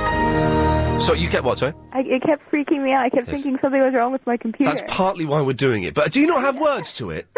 I have words to it. And Kevin, who works on Nick Ferris's show, was singing a song to it the other day. And I was like, oh, man, I sing to that as well. Would you like to... I've got different ones, but the one that I normally use goes like this. Oh, hang on. I missed it. Hang on. Here we go. Let's try again. Okay. That is the end. That's my tune. That is the end. Okay. That is the end. And that means that's the end of the work I'm doing, or whatever. Or, time to go to bed. Time to go home. I've never done I've done my work. No, I'm not going to sing that, Lady Alex. Lady Alex, I'm singing a rude one. Do you not have words to that song? No, Do you know who wrote the music? I believe his name is Bill Gates. No. Au contraire. Here's a question for you trivia fans. Who wrote that song? Not the words, they're my words. Who wrote that piece of music? Someone someone surprising. Anyway, some freak will phone in and know it. Did someone actually? A composer. I've given a clue there. A composer wrote that piece of music. Really? Yeah. It was, I'll tell you, it was Brian Eno. Okay. You don't know who he is, do you? No. I'm so old. Who is he? Was he in Roxy Music? And then he's like some sort of slightly avant-garde producer. Okay. Chris is saying, who are Roxy Music? Don't play that game with me, for goodness sakes. Brian Ferry's people. What era? No era. Syntax error. Era. The 70s. You know Roxy Music? No. You don't know Roxy Music? What decade? Psycho Killer! Oh, no, wait, no, that's Talking Heads, isn't it? So Talking Heads was Psycho Killer, but they did a song that sounded like Psycho Killer by Talking Heads. Okay. I'm still singing Psycho Killer. Hang on, what was Roxy Music's big song?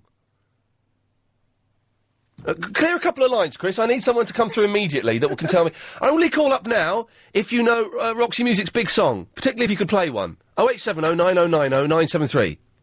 We'll just wait for them, Samantha. Okay. Well, I must admit, the phones, we've cleared 2 lines and they've not gone wild in the aisles. Here we go, quick, put line 3. Line 3, what was Roxy Music's big hit? No, they bottled out. Line 9, what was Roxy Music's big hit? Jealous Guy. Jealous Guy, they did a version of Jealous Guy, but that wasn't their biggest one. Oh, by John Lennon? Well, yes, but by Roxy Music. Line 3, what was Roxy Music's big hit? Was it Jealous Guy by, Roxy Music, Jealous Guy, the rip-off of, John Lennon? Oh, rip-off of John Lennon. Yeah, they did, there was a cover version, and they had a hit with it, but they had, like, a big hit of their own. Stay there, Samantha, we'll find someone. Line 3, again, what was Roxy Music's big hit? No, I don't think it was that. Line 3 again, what was Roxy Music's big hit? Slave to Love. Sing it. Slave to Love. Oh, yeah. You sing with me. That was Brian Ferry on his own. That wasn't Roxy Music. Samantha, stay there. 0870 9090 973. Samantha wants to know, rather irritatingly, I think, what was Roxy Music's big hit? Hi, Mr. Mouse here. You know... Use that microphone. You can sing a Roxy Music hit. Hang on, Samantha. Lady Alex can sing one. Here we go. Hang on a second. Oh, she's coming in, is she? This is a first. Lady Alex has never been on the radio before. Sing a Roxy Music song. More than this. Thank you. They're not bad. Very quickly, Anna said that her words to the Windows music are, thank you, goodbye. It's nice. Can we have line 3? Line 3, what was Roxy Music's big hit apart from that? There's one I'm thinking of. Virginia Water is the one. Oh, no, Virginia Plain. How does it go? Oh, I can't remember how it goes. They also did a Bob Dylan one, A Hard Rain's Gonna Fall. They were the two. It's a hard rain gonna fall. Yes. Yes. There's not the one I'm thinking of. There's one I'm thinking of, but I don't know what it is. I'm not being obtuse. I genuinely don't know. Samantha, you still interested? You better be, because all this is for you, baby, you delicate creature. Line 9. Hello? What was Roxy Music's big hit that I'm thinking of that I can't remember? Is it Let's Stick Together? Yes! Sing it to me! Let's stick together. Come on, and stick together. You know we made a vow not to leave one another ever. Thank you very much. That was it. I know. I think Let's stick together. Come on, let's stick together. You know we made a vow not to leave one another ever. That's not bad. Line 5. Do you know a Roxy Music song? Yeah, I do. Go on. Love is the drug. Oh, that's the other one. How does that one go? That's the main one. That's the only one. Go on. Well, how does it go? Love is the drug I'm looking for. Oh, can't you see? Love is the drug for me. Yeah! That isn't the other song I was thinking of. Love is the drug I've been looking of. Oh. Anyway, Samantha, what do you want? You've wasted 10 minutes of airtime. And you've not been making a decent point, unlike Chris in the Crouch End, who was. You're the one who started doing that. What? The whole song thing. Here in my car. Okay. That's from Steve. Yes, so. You've called him, you called him for a reason, I'm guessing. Yes, I did. You've completely messed with my mind. You love it. Oh. I'm like one of those weird sex gurus you get in Texas. Hello? What? Sorry, I come to sing a Roxy Music tune. Oh, go on then. Dance away the heartache, dance away the fear. Excuse the bad voice. Dance away. That's it. Thanks very much. And now look, you've done the rest of the show, Samantha, is going to be mental people phoning in with Roxy Music songs. I didn't do that. You did. I did not. I don't know who Roxy Music are. If there's anybody out there who knows them and can sing, could you give Iain a call on 087090900973? I'm Dr. Linda Papadopoulos. Okay, because that's not how I sound. Well, this is exactly how you sound. It was an impression. So, Samantha, you've got 30 seconds. Well, there's something sad that I saw today. Yep. It has to do with, With well, okay, I was walking along the street. You've got 20 seconds. Don't do that. It's the news. I have to do it. The news is 15 seconds away. I know, but I'm not gonna be able to say it. Okay. Well, what do we do? I don't know. Do you come back after the news? Sure. Shameless manipulation of a lonely man. We've still got to play Agent Chris's One Word on the Street, which he recorded today in celebration of the Queen being 80 on Friday. But Samantha is in Earl's Court and I can't seem to get rid of her. Samantha! If you want me to go, I'll go. No, I never want you to go. I want you to stay. But, so you had a sad story for us. Kind of. Let me get some sad music going in the background. Hang on. Okay. Oh, here we go. We're going to build this up. No, it's some sad music. Oh, come on, Chris, and sing with us. Oh, that's not it. No, hang on. Here we go. No, that's not sad enough. Hang on, stick with me. I've got some sad music somewhere. Let's... Not get Ferrari. No, that's not it. Oh, I know what we want. Where is it? There we go. Let's bring this down, Johnny, nice and low, and let the lady tell us a sad story. Okay. I was walking down the street today, and there was this guy with his girlfriend, and they were walking a puppy, and this little puppy, I couldn't be more than 6 weeks old, didn't want to walk anymore, so he laid down, and this guy started dragging him along the street. Just dragging him with the leash, and the puppy didn't want to get up, so then he stopped and he started trying to pick the dog up by his skin and was like kind of dangling him by his skin, and then he dropped him on the floor and was dragging him by the leash again. It was horrible. It really upset me. And I'm done.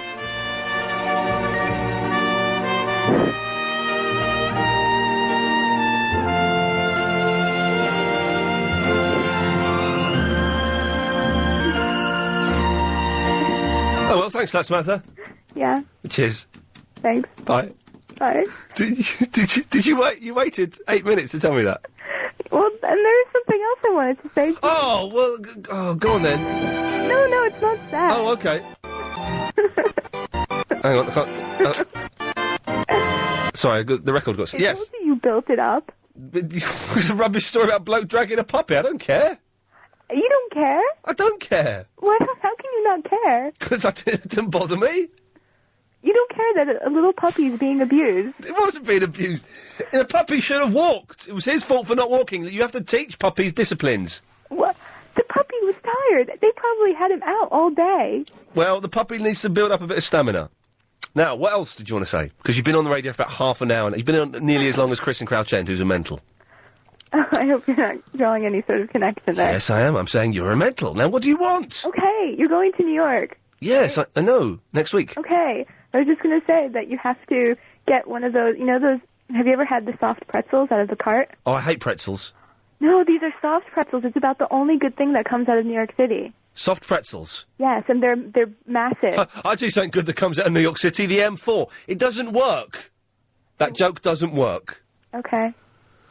And one more thing? Oh, for God's... Yes! Okay. Stuart's been waiting for 30 minutes. Okay. Apologise to Stuart. Stuart? Hello? I'm sorry. Oh, it's all right, honestly. I don't mind. Are you sure? Yeah. Okay.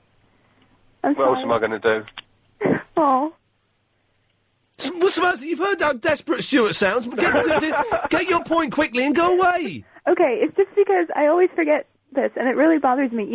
At the end of your show, when that guy comes on and does his little jingle thing where he says, when are you guys going to get this idiot off the air? Oh, is that still going out? Yeah. They should have stopped that, so... Okay. I'll have a word. You know the way that he says idiot? Yeah. Okay. Have you ever seen the cartoon Ren and Stimpy? Not for a long, long time. Okay. He says it Is this going anywhere? Yes. Okay. He says it exactly the way Ren says, Stimpy, you idiot. Brilliant. Yeah. Okay. And it bothers me. I'm sorry. I can hear Stuart. Stuart, you've pulled over, haven't you? I can hear you've got your hazard lights on or something. Oh, yeah. Okay, I'm going now. Thank you. Bye-bye. Bye. Bye. Okay, I'm so sorry, Stuart. She was a saucy-sounding American. I thought it was going to be interesting. Boy, was I wrong. See what trouble you get yourself into. It's a whole heap of trouble. Now, Stuart, what can I do for you? 2 things. Yes. yesterday, Yeah. I'll admit I was a little bit drunk, but I got indoors, Yeah. and I was on the internet, nothing like that, just purely looking at funny things, and I found a clip which I thought was hilarious. Yeah. And connected, there's a Yasser connection, but I'd rather you watched it so that you get what I Did you mean. send me that link? Yeah, well, first, I was drunk, as I said, and I sent it to you without putting the link on, and then I sent it again with the link, so you should have two. I think now, do you know what? In all honesty, I think I've deleted that by mistake. I deleted a load of emails that I didn't mean to. So can you send it again? Absolutely. This is... Absolutely. This is the one that's vaguely connected with... I'm not gay. That's it. Right, okay. Well, if you send me the link again, I'll have a little look. I'll do it again when I get indoors. Bless you, sir. And the other thing is... Yeah. I've got a man called... And he's only known by this... He's called the Mastic Man. The Mastic Man? Yeah, 20 years, man and boy. All he does is go around filling gaps with mastic. On baths? Yeah, baths, kitchens. He done my kitchen, and it's like watching a magician. He's fantastic. Honestly, he's got lolly sticks. Yeah. He's got about 50 of those in a tub, and each one has got a different size nib that he's cut off of it, and he dips them in the water, and he squirts his gear out, and then he picks out the right size, and he drags it. Honestly, it's fantastic. And how do I get in touch with the Mastic Man? Well, the trouble is he only does VIPs. So I'm going to have to pretend to tell him you're like a famous footballer or something. Is that all right? Tell him I used to know Ali G. Does that still hold any weight? It used to hold a lot of weight. Nah. No, okay. Really, Yeah, tell him I play for, like, the Chelsea or something. The Chelsea? Yeah. You'd have to speak in an Italian accent. It is not a problem for me to do that. Okay, baby. Do it, thank you for that. Martin's in the West End. I'm not. You are? I am now. Okay. I'll be anywhere you want me to be, Ian. Nice. So it goes. Right. What do you want? I want to be the old Roxy purist. That's what I want to be. You got 20 seconds to be a Roxy purist. Slave to Love, that was it, Brian Ferry. Let's Stick Together, that was Brian Ferry. Hard Rain's Gonna Fall, that was Brian Ferry. The best Roxy music song. You got me, girl, on the run around, got me all around town. The cat's joining in now. You got me, girl, on the run around, got me all around town. Ian Lee. Party season's in full... I'm wearing Agent Chris's glasses, but they make me feel nauseous. I thought I was going to chuck. Anyway, Agent Chris has nipped off to make a cup of tea, which means it's a good time to play this. We've been asked to make the show more topical, more newsy, by the LBC crew, Mr. Solder, Mr. Hooker, and Mr. Sylvester. We have relented slightly in that we've sent Agent Chris out on the street where he has to get people to talk about the story of the day in one word. Today he's talking about the Queen. He's asked people what they think about the Queen turning 80 this Friday. Agent Chris, Agent Chris, Agent Chris, Agent Chris, Agent Chris, Agent Chris, Agent Chris, Agent Chris, Agent Chris, Agent Chris, Agent Chris, Agent Chris. Agent Chris is one word on the street. Queen. Hang on 2 seconds. Happy birthday to the Queen. This is Agent Chris. I am on the street and I'm standing next to... What's your name? My name is Maud. Happy birthday to the Queen. And in one word, can you wish the Queen happy birthday? Happy birthday to the Queen. Long life, Queen shall be 200 years old. Can you do it in one word? Happy birthday to the Queen. In one word? How? Can you wish the Queen happy birthday? Happy birthday. 80 years, Queen. Can you do it in one word? Queen. It's the word on the street. Agent Chris, Agent Chris, Agent Chris, Agent Chris, Agent Chris, Agent Chris, Agent Chris, Agent Chris, Agent Chris, Agent Chris, Agent Chris, Agent Chris. Agent Chris is one word on the street. He's a genius. So I was eating a sandwich there. Morris is in the Palmer's Green. Hello, Morris. Right, Ian. Hello, mate. Sorry, I've got a mouthful of sandwich now. That's all It's right. a bit stodgy. How you doing? Yeah, all right, my friend. What can I do for you? I understand you go to New York. Is it next week? Going to New York a week Thursday, yes, sir. How long are you going for? For a long weekend, so coming back Monday. That's what I did. I just got back yesterday. What's the weather like over there? It was very hot. It was like in the 20s. Really? It was raining on Friday, but Saturday and Sunday and Monday were all sunny. Oh, nice, lovely. Okay, I'm looking forward to it. I just want to recommend the restaurant in Times Square. Oh, go on. Yep. You seen the movie Forrest Gump? Yes, I have seen it a long time ago, yes. You remember the Bubba Gump Company? Yeah. They've actually got a restaurant in Times Square. It's really nice. Really? What kind of food do they do? Well, it's mostly shrimp. Oh, okay. But it's, I'm vegetarian, but I'm sure the rest of my family, who aren't, will enjoy that. And it's good food there, is it? Anywhere else you can recommend, Morris? Because I haven't been to New York for a couple of years, so I'm a bit out of touch. What, shopping-wise? Yeah. Well, you should check out Woodbury Common if you can make it there. Woodbury Common? Woodbury Common. Woodbury Common. What happens there? It's all outlets. You take a bus ride, it's about an hour. Yeah.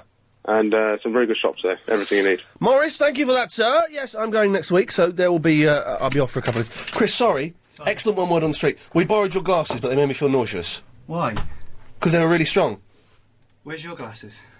Well, I left them at home. It was Johnny who made me do it. Why? Because he's an idiot. Dear, that's turned a little bit tense than I thought it was going to do. We thought it was all a bit of fun. Johnny making me wear glasses. Go on, Ian, put on Chris's glasses. Go on, put 'em on. Go on, quickly, do it. I'm Johnny. Abby's in the Beckham. Hello? Hello? Hello? Yeah, I just wanted to speak to you about Smallville. Uh-huh. Yeah, and that sometimes I'm talking, yeah, and my voice just changes. Do you think it's someone come eating? Could be. Yeah. I'll be like, hello? Hello? I want the chicken. I want the chicken. Give me some chicken now. Hello? Hello? Are you there, Iain Lee? Yes, hello. Hello? Hi. Hello? So I've got piles. Hello? Hello? Hello? Hello? Hello? See the blinds? Hello? Not get far Ferrari. Hello?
Alice! Hello. Yes! How are you? Oh, where have you been? They're all turning up today, aren't they? Do you want to know why? No.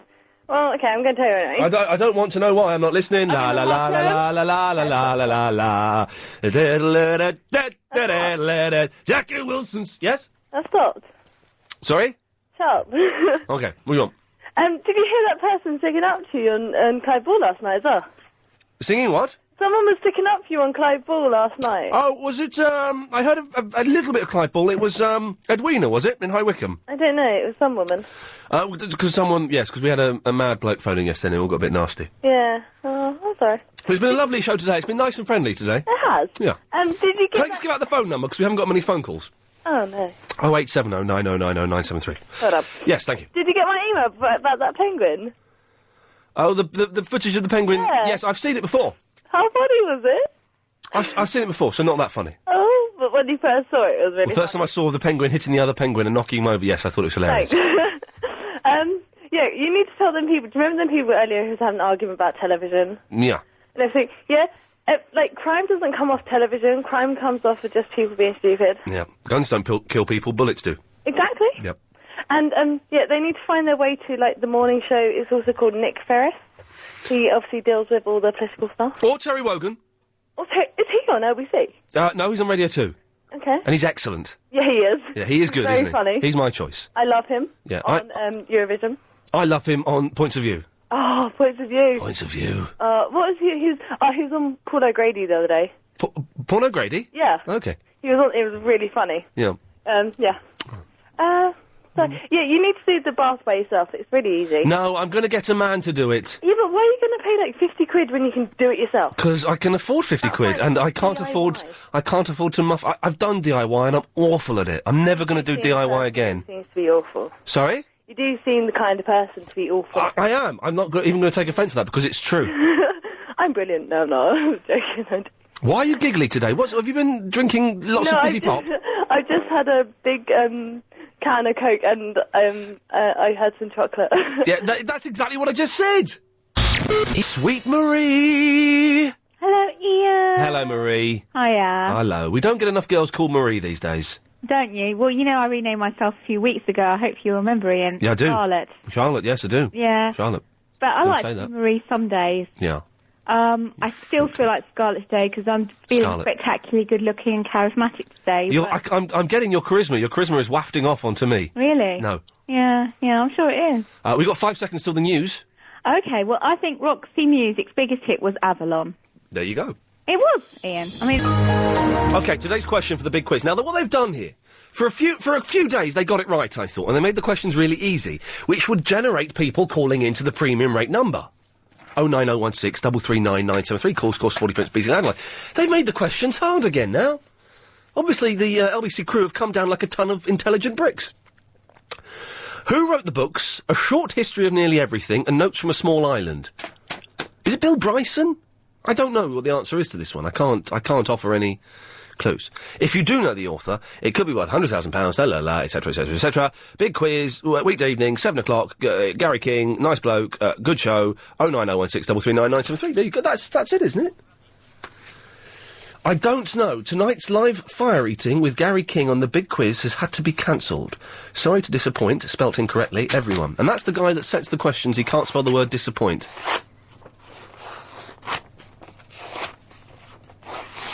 I'll tell you what's sexy as well, zips. The zips are sexy, don't you think? Marie, are you still there? Yeah? Oh. Yeah, I was just watching my favourite show while, sort of listening to you blast. What's that? But Deal or No Deals? No, that's finished. All right, Yeah, in fact, you rang me back during it, which was a bit inconvenient. So you don't know if they won the money or not? Yeah, I know how much money they won, but they didn't win £100,000. So Okay, I don't care. not really, is it? So what programme are you watching that's so good? Sky News? Paul O'Grady, because, a star. Blind? Is it star who filmed in our block is on there tonight. Who's that then? I don't know if I can reveal that, really. Well, yeah, you can. All right, okay. It's Richard E. Grant. What do you mean he filmed in your block? Well, block where I live, block of flats. What was he filming there? Trial and Retribution. All right. Yeah. And he's nice. So I was just watching him and he looks lovely tonight, actually. Very charismatic. Yes. Yeah. Anyway, Avalon is definitely Roxy Music's. Avalon. Exactly, you know the one I mean. Yes, that's And now, as it says on Amazon, apparently Roxy Music looks as if they beamed in from another planet. So it's impossibly alien and exotic. Roxy Music, we've got one of the greatest album covers in the world. It's two girls. Would you describe them as kitsch, avant-garde, experimental, and No. yet unashamedly pop? No, but they haven't... Would you say that Brian Ferry was louche, sensual, and that their songs sounded like demented, sexy logarithms? No, but they do have one of the best album covers in that it's two girls lying in the grass wearing see-through tops, or just bras, I think. That's a bit sad, isn't it, Ian? Can't you get a few frills somewhere else? You have to No. resort to album covers. No, that's the best place for it. A bit worrying. And also, there's that famous picture of Brian Ferry on a plane that's being hijacked. Have you seen this? No. Honestly, it's the truth. No, that passed me by. I was never big into Roxy Music. Gonna finish the Brian story. Ferry, a bit before my time, really. Going to finish the story. It was a couple of years ago. It was after when everyone was all still very excited about September 11th, excited in terms of, the world is changing. And he was on a plane, and there's a picture of him running away from a guy while everyone's pushing this guy down on the plane, and Brian Ferry's going,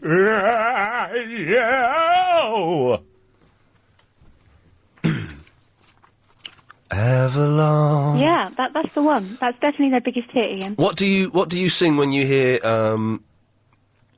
this piece of music? Oh no. I just think of computer viruses. Time to go home. That is the end. No, I've done my work. Iain, You are my friend. Iain. I like computers. I like lovely ladies. Iain, Yes? that's quite sad behaviour. Yeah. It's 5:38. Bye-bye. It's time for the daily 5:38 Daily Correspondent Update. Brought to you Daily. Katia in the workshop, the B-movie correspondent, says 1999 saw the release of the much-awaited Attack of the Giant Mazaka, directed by Panos Koutras, about a 30-metre Mazaka running amok in the streets of Athens. Wow. Hi, this is Paul, the automatic door correspondent. As I said in my first update, automatic doors were invented in 1954 by two men. After several hours of research, I have found out why they were invented. It was because men couldn't be bothered to hold doors open for women. Like it. Good work. Simon in the Woking, the Neil Diamond is a living legend correspondent, says Neil Diamond is Neil Diamond's real name. He considered changing it to Noah Kaminsky, but luckily decided against it. Hi, I'm Annabelle from the Woodford. I'm the Cars and Kids correspondent. Good one. Here is my update. Lovely. Why not go to Hampstead Heath Fun Fair with more rides than last year? Oh. And the top rides for kids are the Dodgems, rocking boat and bungee jumping. Oh. So next bank holiday, don't be bored, go to the fair. And if you're lucky, you might even spot a celeb. Very true. I know Jonathan Ross goes there. So that's got to be good news for Funfair fans. Thank you, correspondents. Gary's in the Gravesend.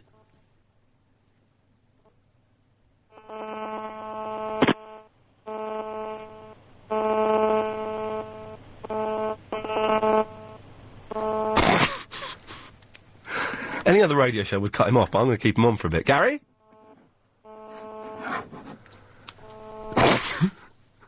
Hello?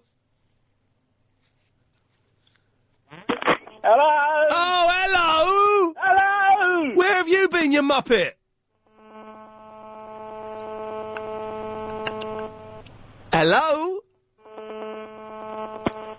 I have a hello? Hello? Hello? Where have you been, you muppet? I don't know, mate. I think it's my hands-free. I've just come off of hands-free and it seems to be working now. Yes, it certainly does. Go back on hands-free for a second. Hang on a minute. Oh, God. How's that? I think it's working, is it? I think you need a new battery, mate. No, I think I shouldn't buy my hands-free from the pound shop. Yeah, that might be it. Well, Gary, with hands included, what can I do for you, my friend? Just come back from the USA. Yes. New York. What a country. Oh, yeah. Now, I was looking for a little magic trick, and I'd gone into a little toy shop, and the girl in there said, no, you don't come here. You go to West 34th Street. West 34th? Yeah. Now, I can't remember the exact number, but the place has got a website. It's called Tannen's Magic. T-A-N-N-E-N. Tannen's Magic. Hang on a minute. Tannen's, T-A-N-N-E-N. It's magic. Okay, yeah. Let's see what comes up. Okay. Now, it's in a tower block. It's like an office block, and you would never know it was there. And you go up in a little tiny lift, and you go inside, and it's like David Copperfield's living room. It's amazing. Really? Oh, yeah, and they've got all guys there who know how to do all the tricks and all that, and you get a free magic show while you're looking at all the gear. Oh, hang on, I've just realised. I remembered, I can't do magic tricks. You don't have to, because they'll show you how to do it, and then you can be show all the family and all that, and they'll be like, wow, impressed with you. Look at this is good. The real man's wallet. Folks, this is simply the best working card to wallets around. The actual wallet is designed to look like an average everyday wallet. An ingenious load chamber is designed in the wallet to hold either business cards or playing cards. Included with this wallet is... Well, what does that do then? It's only $40 though, isn't it? Oh, yeah, there's some dear stuff in there, but to go into this place is Cards amazing. fly out. Okay. What did you get in there? Some invisible thread. It's for a magic trick that I do for kids locally and that. And Is that what you make? Do you make money float? Oh no! Oh yeah, that's the stuff. Yeah, my mate can do that. It's a good trick, isn't it? Yeah, it's not bad. It's not bad. I'm having a look. Extreme Beginners DVD. Stars of Magic 9 DVD. Okay, so you think I should go there? Oh yeah. Okay. Yeah, it's just round the corner from the Empire State Building. I've heard of that place. It's sort of big. You can't miss it. Gary, thank you for that, sir. No sweat. See Thank you. later. Bye bye. What a nice chap, wasn't he? Oh, dear. I'm not going to read that out, am I? Read that, Chris, as if I'd read that out. 0870 90 973 is the telephone number. Line 2 snuck on. Hello, line 2. Hello. Hello, you're on the air? Oh, I'm sorry, I didn't realise. That's okay. Sorry, I knocked a button. Okay, I think I did too. I just wanted to find out something. Hi, Ian. Hello. I just wanted to find out something I heard on Clive Bull last night. What did you hear on Clive Bull? Let's see if we can find out for you. Thank you. It was, someone phoned in and said it was a B4U. Now, I don't know if it was the initial B, 4 and U, and you can look for people, like someone you know, etc., the street or And this is a website, is it? No, it was on Clive last night. B4U? B for bottom, Oh, dear, no. 4 and U. And what's the 4 for? I don't know. I was wondering how to... Darling, have you met my... Okay, sorry, line 2, I didn't get your name, line 2. It's Breeder. Breeder, okay, so sorry. You were talking, there was something on Clive's show you heard last night called B4U. I thought, yes. Any idea what time this was? Gosh, 'Cause I didn't hear much of Clive's show last night. I must admit, I went to bed quite early.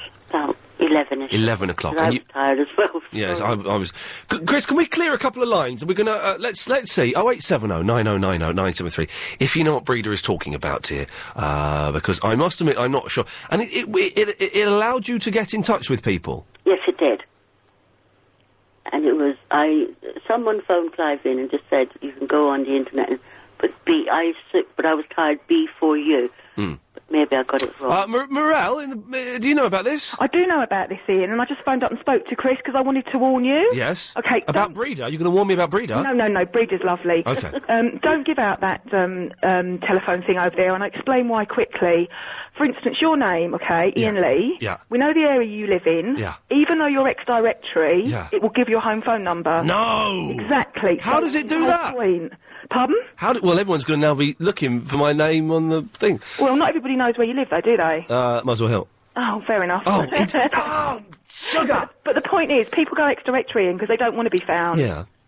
So that's the reason you do it. So how can it give out your number if you're ex-directory? I have no idea, but it does. Oh. So people that don't want to be found for different reasons. Murderers. Well, not necessarily murderers. No. People that are running away from nutters. Are you saying Breeder's a nutter? I'm confused. I'm not. Breeder sounds lovely. Breeder, don't take it personally, okay? Stop causing trouble, Ian. Okay, I'll stop causing trouble. Okay, but no, it's not a good idea to give it out over the air. Okay. And is this the conclusion that Clive reached last night, or did he... Well, I think the problem was Clive didn't give it over the air deliberately, but the guy said it before he realised what... He was trying to find Clive's number. His home number? Yeah, exactly. Oh, really? Exactly, yeah. Why would you want to do that, then? Well, I don't know why people want to find people's home telephone numbers if to they phone them up and terrorise them? Well, I don't know. People have different reasons, don't they? People are mental. No, I'm not... Not you, Breeder. Don't take it personally. Thank you, Ian. Although I'm slightly so sarcastic, suspicious. Ian. I'm not Where was the sarcasm there? Oh, dear. But that's what I wanted to tell you, so don't give it out over the air. Breeder, in that case, I can't give it out of the air because some nosy bonk called Morel has told me not to. Thank you, I love you too, Ian. Bless you. Morel, thank you very much for that. Cheers for calling. Bye. Take care, bye-bye. There you go, Breeder. Sorry about that. Obviously, I don't know what it is. I wish I hadn't got involved. But I kind of have, so that's crazy. Steve's in the Hatfield. Hello, mate. Hello, sir. What can I do for you? Just a couple of things about the guy you phoned up recommending for you to go to Bubba Gumps. Yes. Bubba Chump. Bubba... Not a good look, Ian. I'd avoid it if I was you, mate. What? Why? Because you don't even get plates. Oh, it's not all bibs and stuff, is it? Yeah, chicken in a basket, all that kind of stuff. Everything comes in a basket with a bit of grease-proof. Oh, no. I want plates and cutlery. Exactly. Bubba Chump. Thank you very much for that, Steve. Strange, kind of tangent as the show has gone. Don't forget 6 o'clock, Triple M.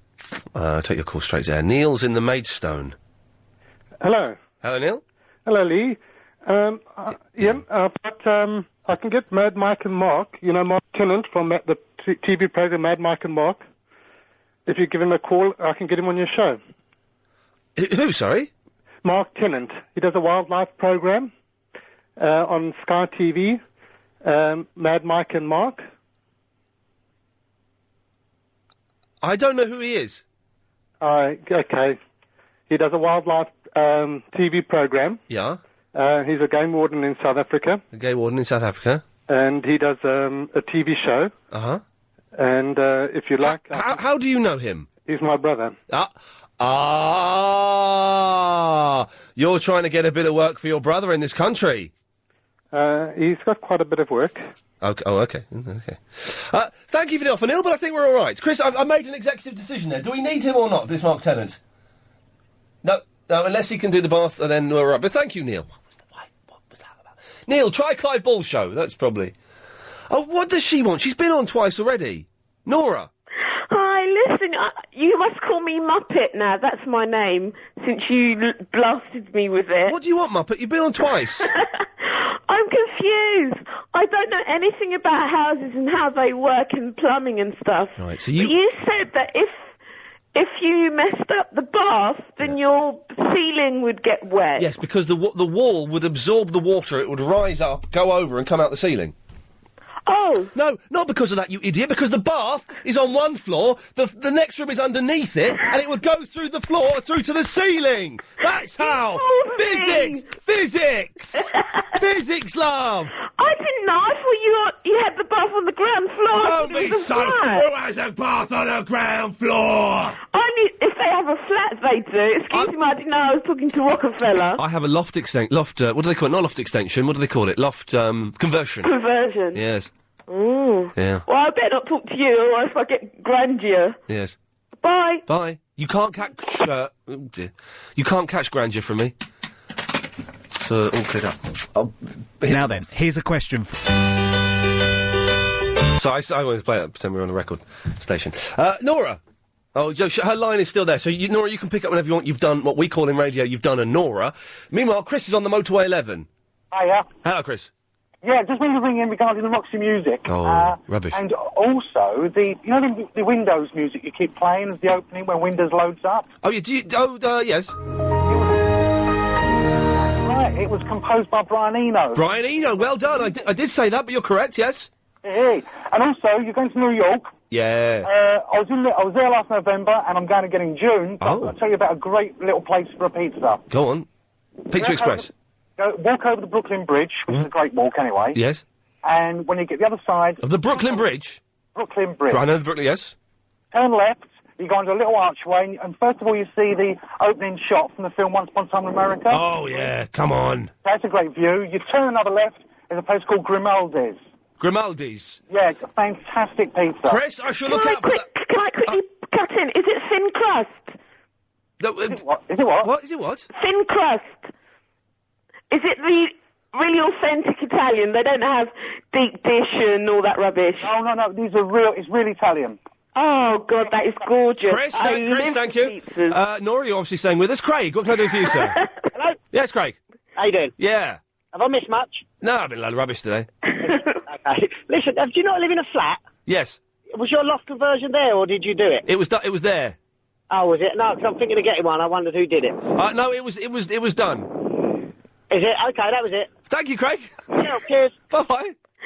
What nice folk. We've had a lot of nice people calling in today, Nora, haven't we? Iain, And you. How long did it take for the loft conversion? I don't know if you just heard what I said to Craig, but it had already been done by the time I moved in. Oh, I thought you said it'd been done and you didn't want to tell him who by. No, it had been done by the time I moved in. Oh, okay. Is it almost time for the cut-off? You've got, 12 seconds. I love you. Yeah. Did you hear all the show today, Nora? She's gone. If you missed the show, it sounded a lot like this. He sounds like he's full of BS. The art of sex. Engaged in a certain act with a certain woman at the moment of release. You were paying her for sex? I had to have about 3 or 4 goes. You're always at it. I never had a ding-dong. Can we stop talking about ejaculation, please? I'm going to give it to you now. Is it okay to put sealant over old sealant? I'm not insane. What you need to do is remove all the silicone that's on there, even though where it's not leaking. Remove that as well, because that's the same age silicone sealant that's now is leaking. The chances are that's going to leak very soon as well. Get a bit of fairy liquid on your finger, make sure it's nice and lubricated, and smooth it off, and that's it. Stinky Dutch potatoes! That's the show. Nora, pick up your phone. You can join in, it's my gift to you.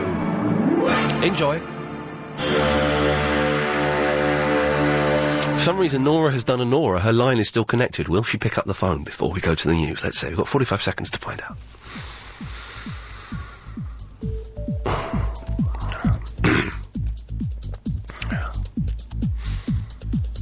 Hi, Yes, she did. I knew she couldn't resist it. You know I can't resist you. Yeah, yes. What's coming up after the news, Nora? After the news, it's a travel, and then afterwards, it's the Triple M Mayhem Magic thing. And you're not to swear. There's a 7-second delay, but anything goes. And there'll be an MP3 at about past. Thank you, Nora. Okay. Bye-bye. Bye. 0870 90 90 973. There they are. Oddly, for some reason, Chris and I have just been emailed the blueprints to the building. It turns out it's a lot of fun trying to find where you are via blueprints. It's fun, isn't it? And we were just arguing, going, well, I think we're here. I think you got it right in the end, Chris. I think you're spot on. Doesn't it look strange in blueprint form? Anyway, Triple M, 7-second delay, don't swear because you'll be banned. That's pretty much it. Line 9, you're on the wireless. Hello? Hello? Hello. Hello, I am Gary. Come to my roofing company on the corner of a street. If you come and get the roof done, you get free window. If you don't, call immigration. Well, yeah, fine up until it got a little bit racist at the end. So, thank you, but no thank you. Line 7 is on the wireless. Hello, Ian. Yes. I've got a quick question for you. Okay. Right, if I play you a part of an MP3 I'm in the middle of making, yes. Can you tell me whether or not I should finish making it or not bother? Is there anything rude in there? Not at all. Okay, well, let's have a little listen. Here we go.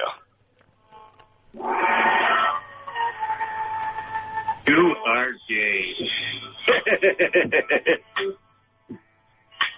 Ian Lee. You are an absolute disgrace. I'll be free. Oh, this is spooky. You are gay. Ian Lee. I'm scared, Mum. You are an absolute Imagine if you picked up the phone at home and this started playing down the phone. That would blow my mind. And you're not a boozer, but you're still one pathetic loser. And you're the worst radio presenter there will ever be. I'll be free. I think you should carry on doing it, though. It's good. What do you think? Yeah, carry on doing it, my friend. It sounds good. Cool, I'll send it across when I finish it. Nice one. What's your name, my friend? It's Danny. Danny, send it in. I like the sound of that. Well done, you. We'll be playing today's MP3 in about 10 minutes. It's a cork. Oh, it's Chunky Cold Medina today, who's kind of done more of a traditional mashup. He's well, I'll explain it later. Line 1 is on the wireless. Hey, Ian. Hey. It's Tony. Hey, Tony. Tony from the 20 feet motorway. Lovely. Hey, lovely. You want to be here, mate? What's lovely about it? No, so it's lovely to speak to you. Calm down. Let's not get stressed out. I don't care. I'm only expressing my emotions, man. Well, just take your emotions and stick them up your bum. Oh, you rude boy. You rude boy! Yeah, what happened, boy? Nothing. Hey, listen, Ian. Yeah? What's the best way to stop sneezing? I've been sneezing all day, man. You've been sneezing all day? Yeah. Bless you, bless you. Choo. Yeah, I'm going to cut you off. All right, then. Thanks a lot, bye. Have a good day. I love this one. May the 7th. May the 7th. Line 10, you're on the wireless. Hi, Ian. Hello. Hello. You're rubbish on emails. What does that mean? It means I've been sending you emails from Saudi Arabia and you don't respond. I was going to call you, but I couldn't get through. Oh, I don't think I've had any emails from Saudi Arabia. No, you did. I told you I was going to call you from Saudi Arabia and give you a massive scoop, because nobody has called LBC from Saudi Arabia ever. What did you say in the emails? I said I'm in Saudi Arabia and I don't have the international number. Yeah. For LBC. Right, I didn't receive those emails. I think you sent them to the wrong address. No, I did not. What address did you send them to? I sent them to the one on the website. Yeah, I didn't get them. Oh well, it's your loss. Shame on you.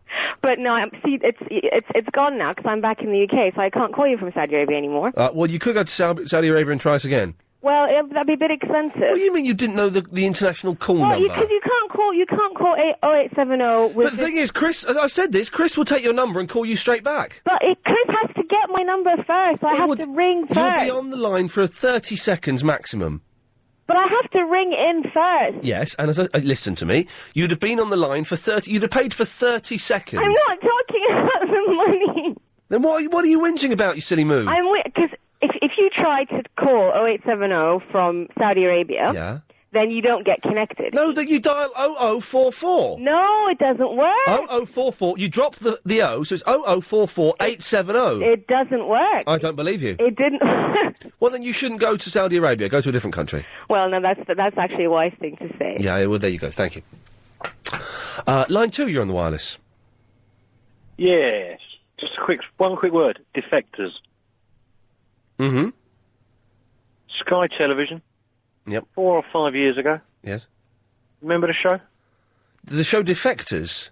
Yeah. No, I don't remember it. He was the presenter. Of Defectors? Yes. I wasn't. You sure? Yeah? You're absolutely certain? Because I was there. I was on the show, and you was presenting. What happened in... I wasn't. What happened in Defectors?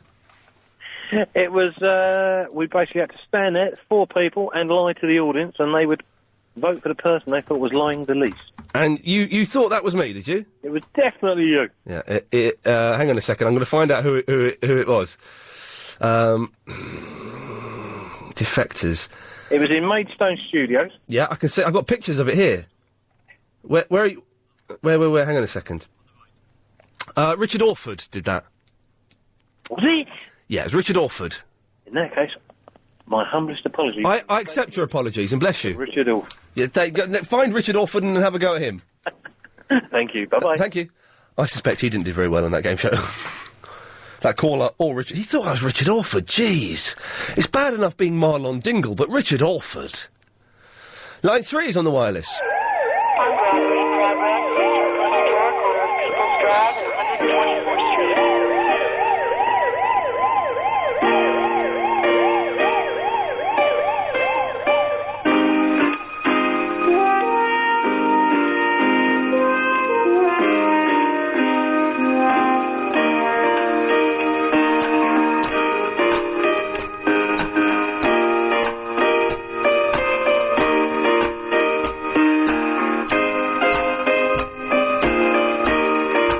It's a good tune, huh?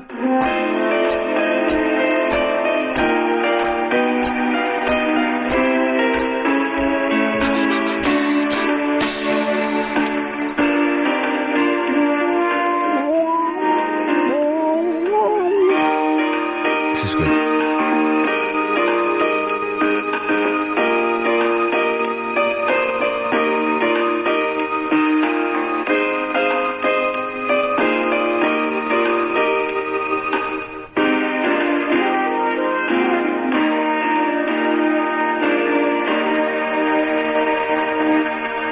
Thank you for that. That was nice. Was that Hill Street Blues?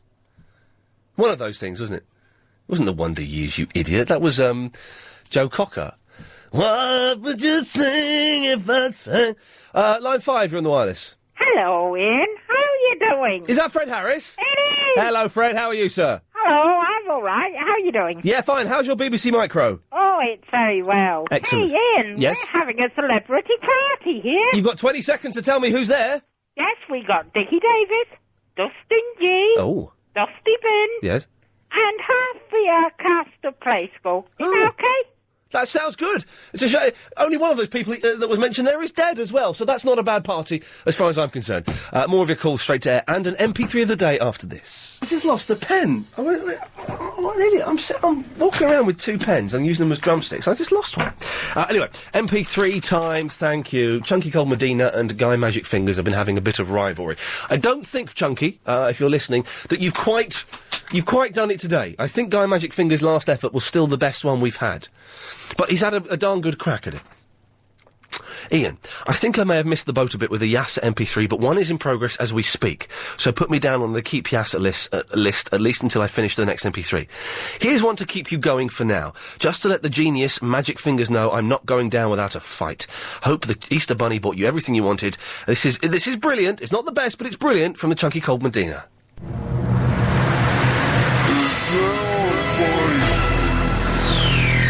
Guy Magic Fingers and Chunky Cold Medina is now rivalry. And they keep seeming to outdo each other.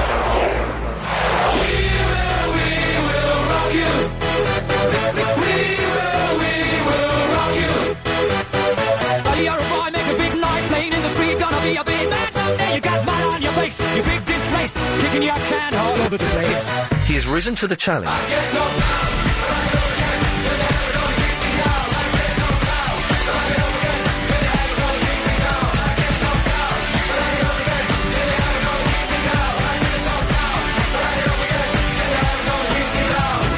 Don't you wish it was hot like me?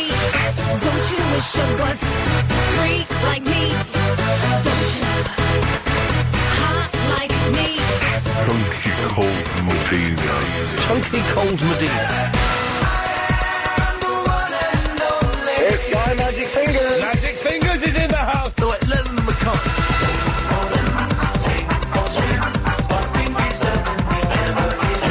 This was started by Guy Magic Fingers. So you wanna be starting something? Got to be starting something. I said you wanna be starting something.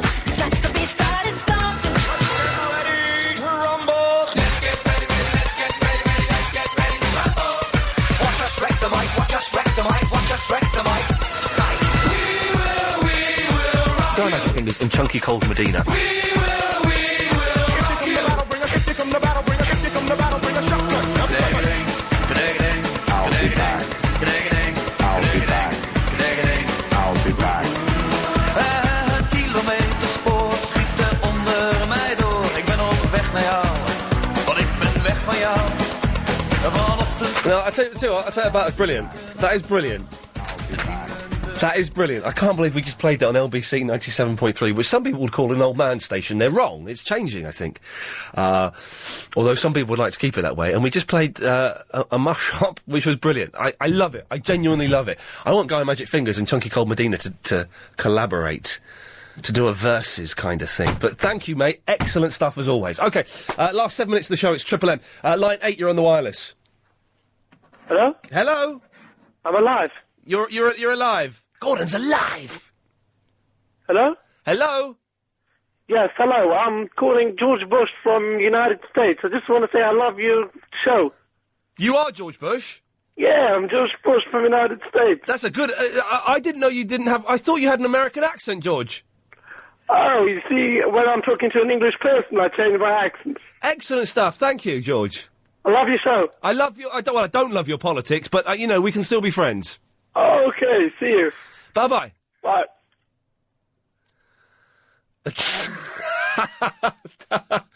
May the 7th, it starts for real.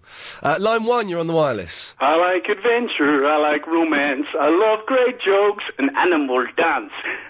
I've got my computer, I fly through the air, I play my piano, and I've got blue hair. Waka chaka chum. Yes? Yes. Lee. He put the phone down there. I knew he would run out of steam at some point. Line 2, you're on the wireless. Ian, I love you. I love you too. But will you marry me? May I ask how old you are? Oh, well, just visit my website, www.pornco.com. No, go away, you silly little child. Line 5, you're on the wireless. Hi, and it's Nelson from the Norfolk. Hello, Nelson, how you doing, mate? Oh, you sneaky sausage! He's not called in for a long time.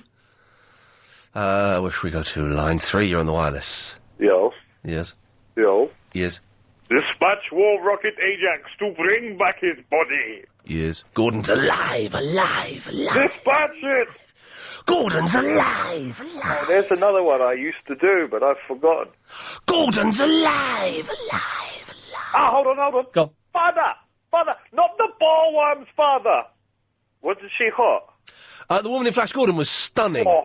Hang on a second. As good as the Planet of the Apes woman. Oh, no, she was better than the Planet of the Apes woman. I don't know. Hang on a minute. Flash Gordon. Have you got some? Have I got some what? no, I haven't got the Flash Gordon. I'm just trying to find out, no, that's not... that's incorrect. Hang on a minute. I'm trying to find some images on Google. Flash Gordon. To the moon. Oh, there's a cartoon woman there of Flash Gordon who's sexy. No, I don't. I don't see, like, all that Roger Rabbit nonsense passed me by. I like a bit of reality with my women, you know? I'm not fussed either way these days. Well, you know, you're getting on a bit. Getting old. Can't be choosy anymore. No. I can't find any pictures Have of you her. noticed, though? What? Now that you're sort of I'm slightly older than you. How old are you then? I'm 35. Oh, you're much older than me. Well, no, not really. I'm still only 32. Yeah, but listen, it happens. Have you noticed that things start changing and involuntary things and hair yet? Well, I've got a hairy nose, yes. Ears? Not yet, no. It'll come, it's coming. Oh, well, I shall look forward with trepidation. Thank you, sir. Where should we go to? Line 5, you're on the wireless. Hi, Ian. Hello, Line 5, you're on the air. It's Jazz here from the Stratford. Uh-huh.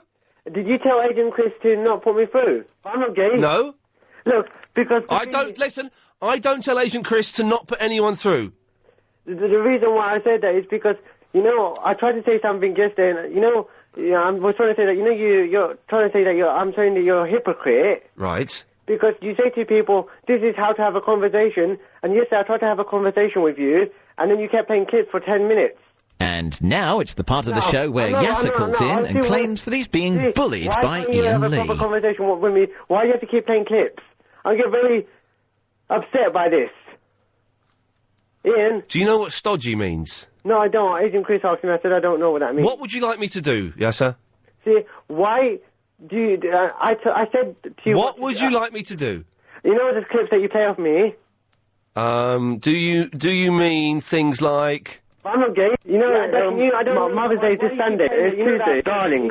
Busy line. That upsets me. Why do you keep doing that? You know that upsets me, Ian. Okay. What do you want me to do? Don't play those. Okay. I don't mind you playing the trumpet one, but the other one, please don't play that because, that upsets me. Okay, I'm going to carry on playing them, I'm afraid. Why? I'm going listen. See, don't you listen to what I say? That just proves you don't listen. And now it's the part of the show where Yasser asks Ian to apologise. I'm not going to. Can I ask you a question, please, Ian? Yeah, go on. The other day you said, I bully you. You didn't expand on how I bully you.